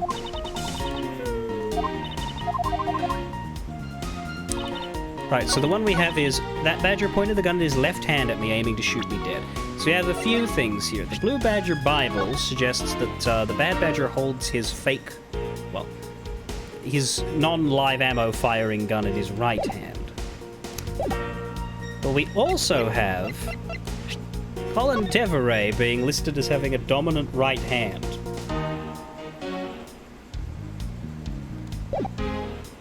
Very convenient information. So it's not really the fake gun. Unless it's the one that's been ripped off. But theoretically, if he was in a Bad Badger costume and it wasn't the one that had the gun ripped out, then he would have a gun, but it would be in the other hand. So what's happening here? Let's present the dossier though, because it's more important that he's, you know, not left-handed. Objection! I have here a dossier on your father. And according to this, your father was right-handed. Then, The person pointing a gun at you from atop the stage was not Mr. Deacon. Knuckle back! Hold on there, Mr. Prosecutor. I think you need to take a refresher course. The picture I'm thinking of here is that it was Lance in the costume with the money, and the gun that Lauren received was fake. The Bad Badger has a model gun attached to his right hand, which is why the only hand he could have held the real gun with was his left. Isn't it possible that it went down like that? Agent Lang, were you paying attention to what Ms. Palps was saying? Then again, I suppose I can't expect someone who has never set foot in court to catch it. Enough with the smugness. Out with it already. Do you need a towel, Agent Lang?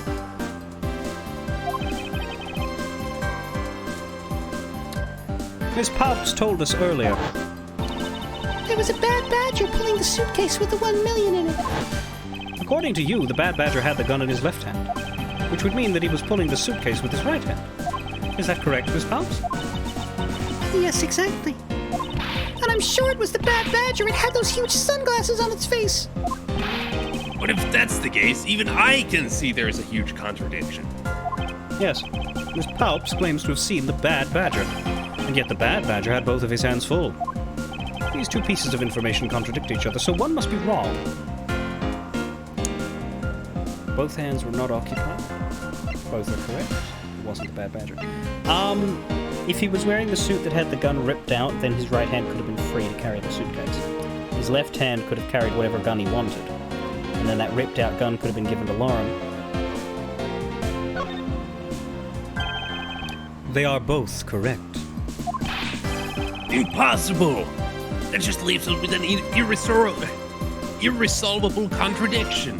And an unpronounceable word. Miss Palps's entire statement rests on the fact that he saw his sunglasses and beard. But what if that Bad Badger wasn't wearing pants on his lower half? What the fuck?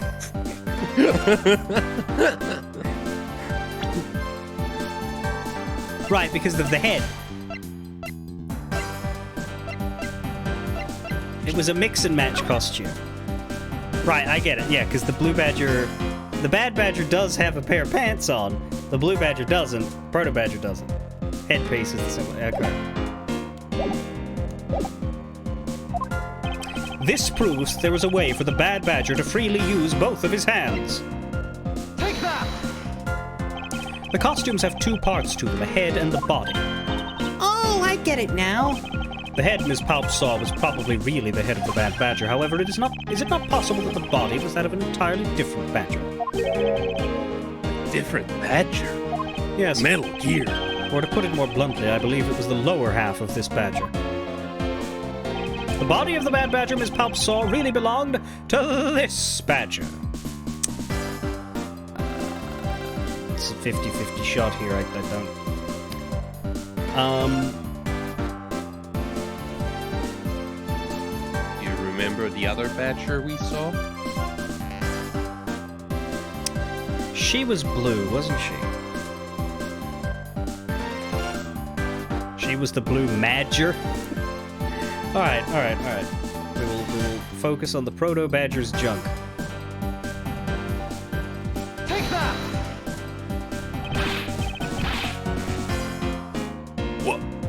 What the heck is this? What the heck is it?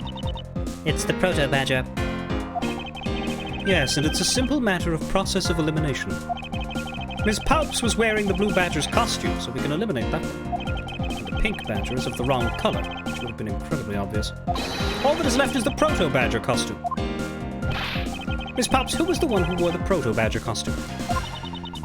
That would be Lance.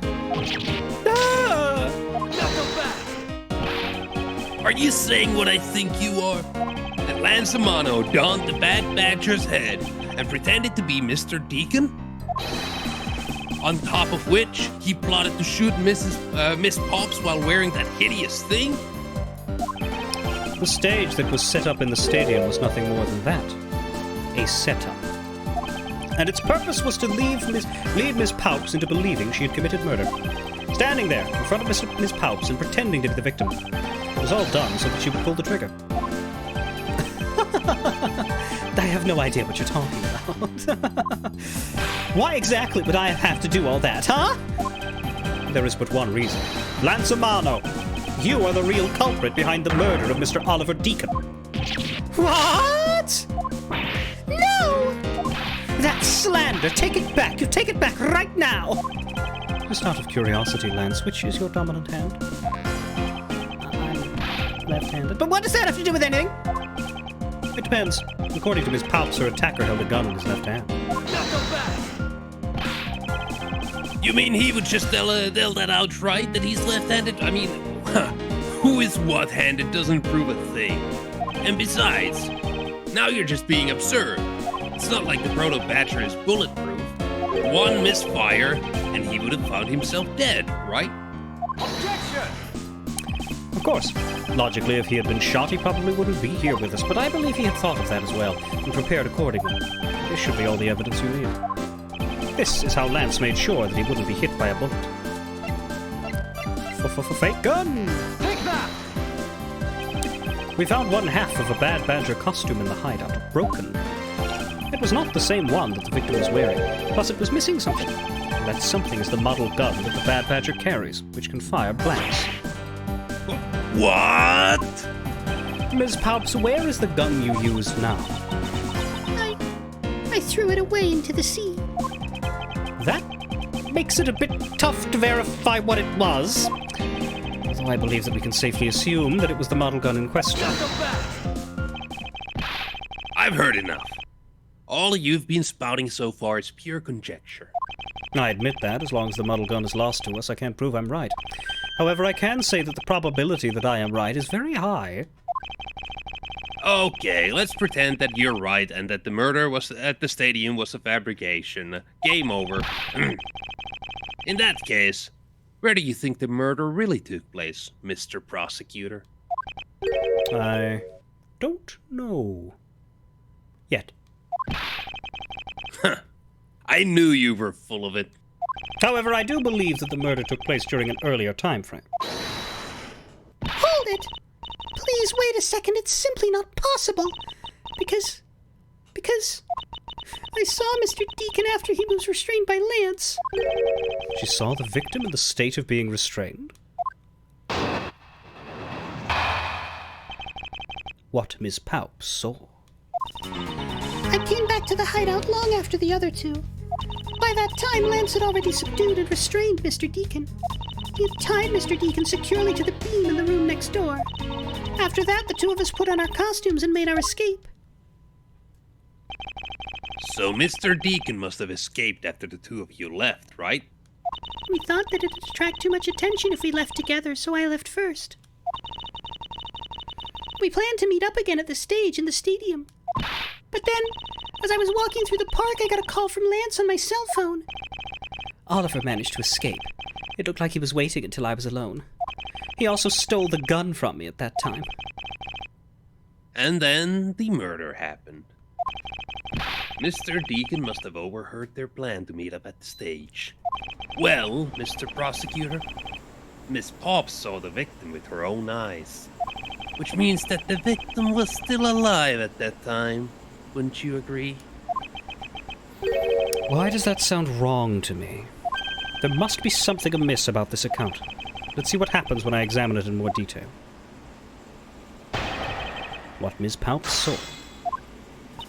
I came back to the hideout long after the other two. Hold it! When exactly did you arrive back at the hideout? It was after we had picked up the ransom money. Where were you up until the time you returned? I was scouting the park out and making preparations for our escape. I walked around in the various areas looking for the best route. Ah, so each of them had their own roles to play. After I was done, I went back to the hideout. By that time, Lance had already subdued and restrained Mr. Deacon. Hold it! How did Lance look at that time? He looked shocked. He also looked a little down. When I saw that sadness in his eyes, Thank you, that's enough for now. And what of Mr. Deacon? What was his situation like? He had tied Mr. Deacon securely to the beam in the room next door. Hold it! You are sure that it was Mr. Deacon that you saw? Yes, I am certain of what I saw. Did you go into the other room to check? Lance said that it was best if I didn't get too close to him. Lance, he's such a kind soul. Then are you telling me that you did not confirm that it was Mr. Deacon for yourself? I checked through the slit in the door that separates the two rooms. He had a Bad Badger's head on, so I'm absolutely sure. That just had to be Mr. Deacon. She saw a Bad Badger head, and that's why she says it's Mr. Deacon. The captive had a Bad Badger's head on, so I'm absolutely sure it was Mr. Deacon. So the tied-up Mr. Deacon was still in his Bad Badger costume. Yes, and? It would appear that she had misread the whole situation. What now? Should I raise an objection? Yes, but I'll press the last statement first. Perhaps I should listen to more of what she has to say. After that, the two of us put on our costumes and made our escape. Hold it! I assume you two split up, but plan to rendezvous later at a set time and place?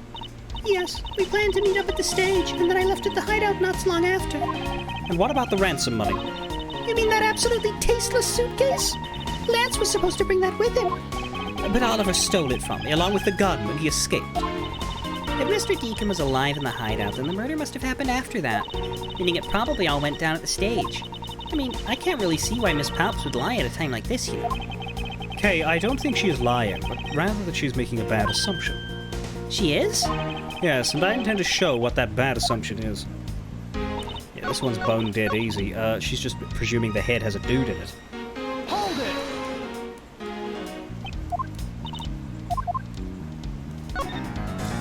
The person you saw was not the victim. What? Why not? I tell you why not. With this, Miss Palp shows us that the person you saw was not the victim. Take that! Miss Palps, the person you saw was not Mr. Deacon at all. Huh? The person you actually saw was... Oh! I just assumed that the head was propped up. No. That was the room we were in. They put the Bad Badger head on Miles.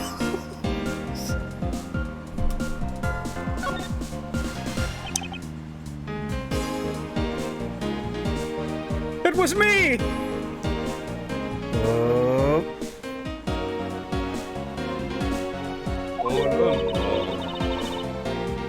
Huh?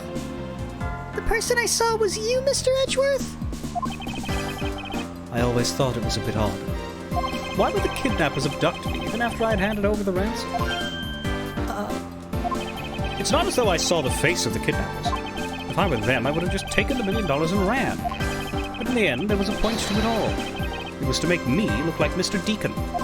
And if that was the reason for which I was abducted, then I believe we can assume that the victim was already dead at that time. Well, Lance, am I right? That's... You showed Miss Palps a person, namely me, with the Bad Badger's head on. And then made your costumed escape together, or so you pretended. Huh? What do you mean he pretended? Exactly that. I believe Lance watched you escape and then doubled back to the hideout. Probably to come and remove the Bad Badger head from my unconscious self.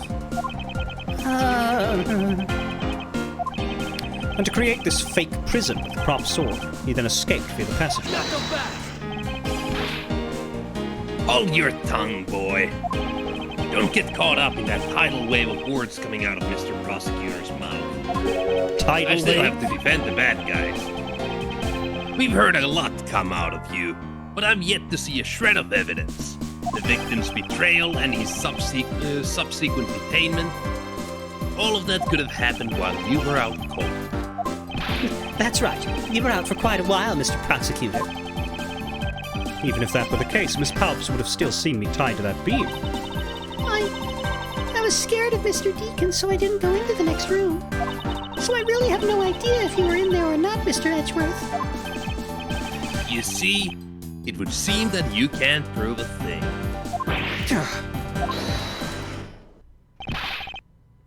Who said that? Hold it! But earlier, I didn't know whose voice. Okay, who said that? Yeah. Please, wait. Mr. Amano. Oh, Miles, my boy. It looks like you're really giving it your all. But Lance, it's not good to cause trouble for others. Dad? Let's see, you were the one in charge of the investigation, correct? Yep, that's right. I'm sorry that my son has been nothing but trouble. This probably won't make up for anything, but I have some evidence for you. Oh, do you now?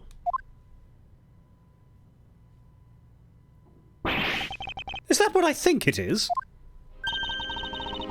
It's the Bad Badger costume the victim was wearing, and a gun! I couldn't wait around for the police, so I went and found these myself. It appears that they were disposed of in the sea. Ah, is there no one in this country who actually obeys the law? There. Now, Agent Lang, please calm down. Huh? What the heck is that scrap of paper? This appears to be a letter from the Chief of Police. Please allow Mr. Amano complete freedom to do as he sees fit, it says. What? The chief of police? What the? Just who does he think he is? He thinks he's the chief of police. The person who wields the highest authority in this area. There. There is no need to be so upset. I'm not a cop from this land. So I'm not bound by the laws of your country. I don't think that's how it works. Doesn't anybody have respect for the law? Oh no, not your law, my law. Now.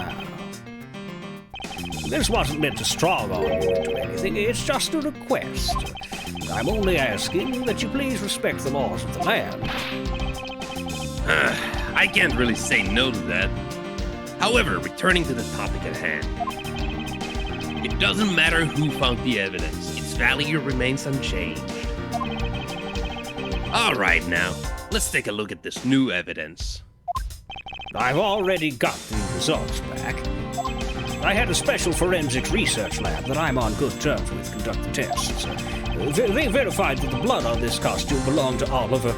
As for the gun, the only fingerprints they could find were yours, Lauren. What? How rich are you? Disappoint me, Miles. I can't believe that you would cause my son such stress and heartache. Thank goodness I was able to find the final pieces of evidence. With this, you'll have no reason left to push my poor boy around. That's it? These are the case-making pieces of evidence? Ha! I'll be the judge of that. Right. First of all, we have the cool-looking head. What's this? It looks like there's something inside the costume head. Hey, they sparkle! I bet they're really valuable. Sorry, but they're just pieces of a mirror. Why are they in here? Mirror fragments inside the Bad Badger's head. We have the gun that's attached to the suit. Really, the only other things to look at are the bullet hole in the gun. This is the fake gun that Lauren had. Could this gun be the actual murder weapon? Or is this a real gun? A real revolver?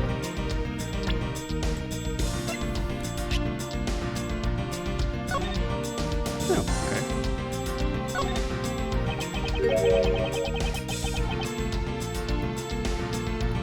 They found Miss Paup's fingerprints on this gun. Can you let me hold it for a sec?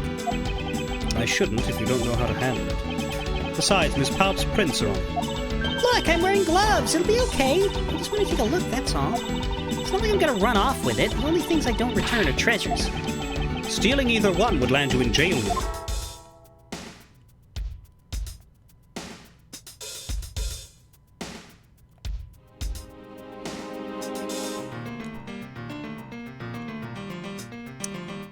Nothing else to look at, I don't think, just the handle, which is the same dialogue.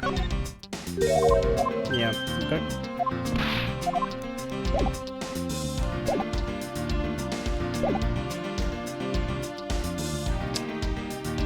Bullet hole. This bullet hole. It looks kind of burnt around the edges. Wait, those burn marks were left by the gunpowder. This is a most important fact. Why is that? Because it is proof that the victim was shot at point-blank range. The other bullet hole would be in the back of the costume, so we can't currently see it. Well, are these not the most definitive pieces of evidence you've ever seen? Thank you, Dad. This should be enough to convince even Mr. Edgeworth over here. Glance at the plate. Decisive evidence. Make no mistake, there are fingerprints on that murderous gun, and they prove that it was Lolly who killed Oliver. But Oliver was also after Lolly's life. So, Mr. Edgeworth, even you must see that Lolly was only acting in self-defense. The fingerprints on the weapon, Oh no, this isn't helpful at all. Look, Mr. Edgeworth, all I want to do is save Lolly. But in the end, all I can do is watch on as she takes the punishment for her crimes. That may be all you can do. However, I still have a case to solve and a job to do. The job of unraveling your insidious lie. You wound me. Why won't you believe me, even in the face of all of this evidence?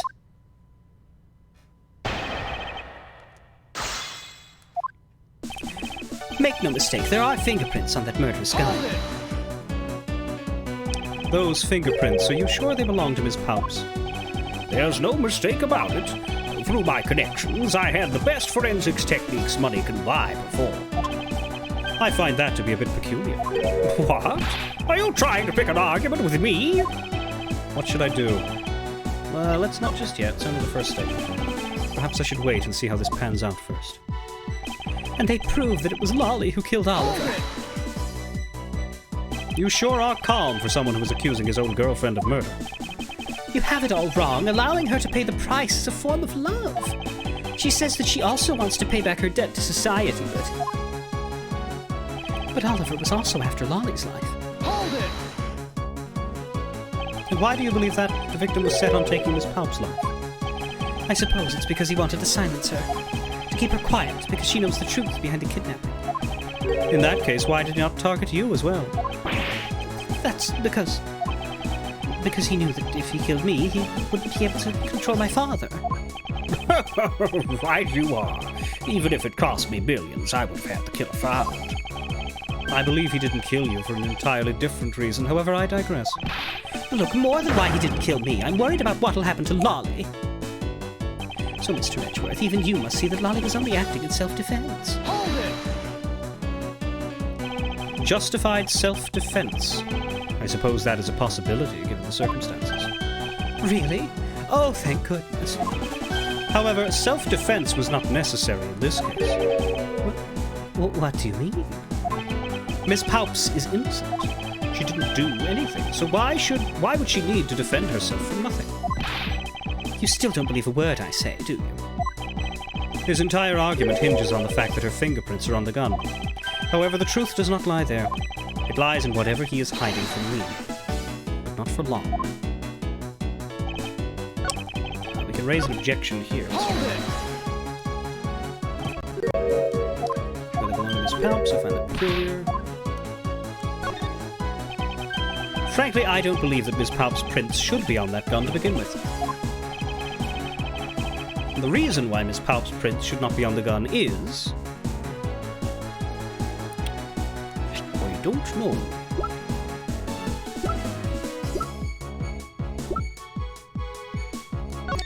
So she was the Blue Badger in the Blue Badger suit. Right, no, she wore a suit.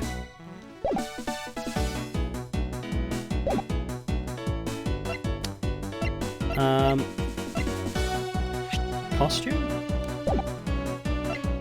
That's victim's costume. What's the best piece of evidence to, like, highlight her costume? Stolen costumes. We've got that updated, in fact. Blue Badger, Lauren Palps. Proto Badger, Lance Monarch. With Bad Badger, Oliver Deacon. This should work. Take that! It's simply not possible for Miss Palps to have left any prints on the murder weapon. Because while she was at the stadium, Miss Palps was wearing a costume. Huh? But there's been no mistake. We found fingerprints. Well, Miss Palps, do you remember touching the gun at all at any time? Yes. As a matter of fact, I did hold it for a bit back in the hideout. I handed it off to Mr. Deacon while he and Lance left for the haunted house. To retrieve the ransom money, I suppose. And there you have it. That is when Miss Palps' prints found their way onto the gun. Do you understand now, Mr. Amano? The fingerprints do nothing to prove that Miss Palps is the murderer. But you still don't have anything to prove that she isn't the killer, right? You seem very adamant about insisting that your girlfriend is a cold-blooded killer. Oh, Lance. What? No way. I'm incredibly worried about her. But that doesn't change the fact that you don't have any evidence, right? That's where you're wrong. I have the evidence. What? How? The story that Miss Palps killed the victim at the stage of the stadium. The whole affair is simply not true, because that was not the real crime scene, but a setup. This proves that the real murder was not committed at the stadium at all.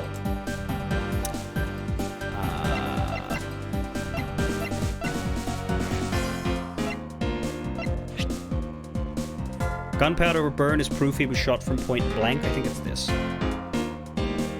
Take that! Let us take another good look at the costume the victim was wearing. Then I believe you will see why I insist he was not shot at the stadium. This is the part of the costume that proves it. The, bullet hole, I think. Take that! The burn around this bullet hole was made when the victim was shot at point-blank range. Ah! So then, you mean the murder Ms. Oldbag saw at the stadium really was... Yes, she saw two people, but they were separated by a distance. If the victim was indeed shot from below the stage, there shouldn't be a gunpowder burn. Ah! Look at you, Mr. Smarty Pants Prosecutor. Since you seem to know all the answers, why not tell us where the real crime scene is then? Lance set me up to look like Mr. Deacon back at the hideout. If that's the case, then the murder must have happened prior to that. The location where Lance and the victim were just before I was imprisoned was... the haunted house where the mirror broke. I've got it! I know the real scene of the murder! The real location in which Mr. Deacon was killed was here. The one place we've not properly fucking investigated. Take that! I think it's not unreasonable to assume the murder took place at the haunted house. The haunted house? Yes, and I have proof that it is highly likely that the victim was killed there. What proves that the real scene of the crime was the haunted house? Mirror, mirror, mirror was the mirror. These were inside the costume the victim was wearing. They're fragments of a mirror. A mirror? And what does that have to do with anything? Indeed. You don't exactly expect to find pieces of a mirror inside a costume. Yeah, that's actually pretty dangerous. However, there is one place I can think of where there is a plethora of mirror fragments. And that is the haunted house. Lance Amano, I propose that you killed Mr. Deacon with the revolver in the haunted house. After that, you stole the Blue Badger mobile to move his body to the Wild Wild West area. The timing of when the Blue Badger mobile was stolen confirms this as fact. Miles, my boy, say no more! I'm sorry, Mr. Amano, but I cannot do that. Knuckle back! Be quiet. Yes, please do something. Stop that boy from speaking any more nonsense. Ernest Amano, correct? I meant you. Now be quiet, Cramps. How dare you! I don't need words. The only thing I require is evidence. Decisive evidence. And to call these mirror bits decisive is a bit too presumptuous, Mr. Prosecutor. What? Sheena! Wasn't there a mirror in the kidnapper's hideout? Yes, there was a mirror there. A mirror that's for the haunted house. You see? Isn't it possible the fragments got into the costume there? But Agent Lang, there were no fragments on the floor, so the probability is very low. Knuckle back! Probability. Lang Zi says, on truth's path, the word probability does not exist. The only thing that does is definitive proof. The question, Mr. Prosecutor, is, do you have the definitive proof you need? Well, Mr. Edgeworth, do you? I have solid evidence that proves the murder took place at the haunted house. The answer is... no. See? So since you don't have any, shut up! I don't have the evidence yet. But I'm certain the murder occurred around the time I turned the ransom over. At that time, the only people at the haunted house besides myself were Lance and Mr. Deacon. If I can prove that the murder took place at the haunted house, I can prove Lance's guilt in connection to the murder. What now, Mr. Edgeworth? Agent Lang, I have a special request. Yeah? I'd like to prove to you that the scene of the crime was indeed the haunted house. Why in the world are you asking the werewolf for permission? Because I don't really have a choice if I want to find the truth. Alright, permission granted. but you're not to touch a single thing, got it? That won't be a problem. All that's important to me is that the truth be brought to light. It doesn't matter by who or how it's done, as long as it is. Sheena, I'm here. put in the paperwork for the authorization immediately. Your foreign fancy words are meaningless. Understood. I'll go get the Gatewater Group's approval. Who was that again? It was me again, just like last fucking time. Hold it! Now, Who was let's that? hold on for a second. There is no need to obtain approval. Mr. Amano? Agent Lang, if you would please take a look at this. What is this? Sheena, I can't read. It's the deed to the haunted house. The deed. Read it out loud. Gatewater Land Incorporated hereby bequeaths the property known as the haunted house to Mr. Amano for the lump sum of $1 million paid in full in cash. What? Bequeaths, that's a fancy word. As you can see, I am now the legal owner of the haunted house. Are you kidding? When did you... I ran into the owner of the park earlier, and we made the deal almost immediately. How quickly things move when you can prepare $1 million in the blink of an eye. That $1 million you paid. Don't tell me it was... Oh, that's right. This disgusting suitcase belongs to you, doesn't it? I don't have any more use for it, so you may have it back now.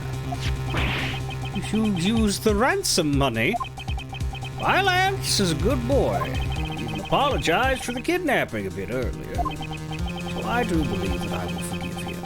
After all, he did return the ransom money. That's the way things are. So if you would please discuss things with me from now on. Discuss? What is there to discuss? The fact that you bought this park out for $1 million? Why, That's a permission bargain. to enter the haunted house, of course. While we were busy listening to Lance's story, Mr. Amano was out there preempting us. Permission to search the haunted house is denied. End of discussion. Agent Lang, I want you to arrest that girl.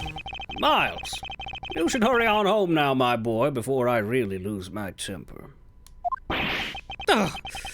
Mr. Amano definitely has the deck stacked in his favor here. What should I do? If I leave it like this, the truth will be lost forever. Well, at the very least, it'll be lost for the next fucking week.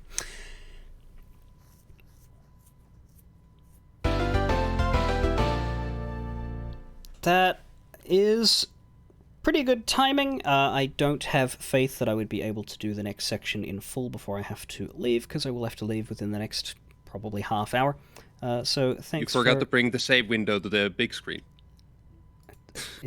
Yeah, because it's so important. Here you go.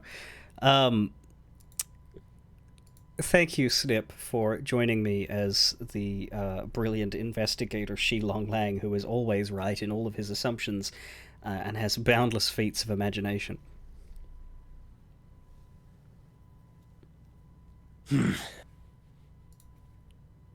See, I was preparing an imagination rebuttal, but you broke it. It's my job. I'm supposed to win. If you wanted to get C. Edgeworth defeated, you had to show up a few games ago.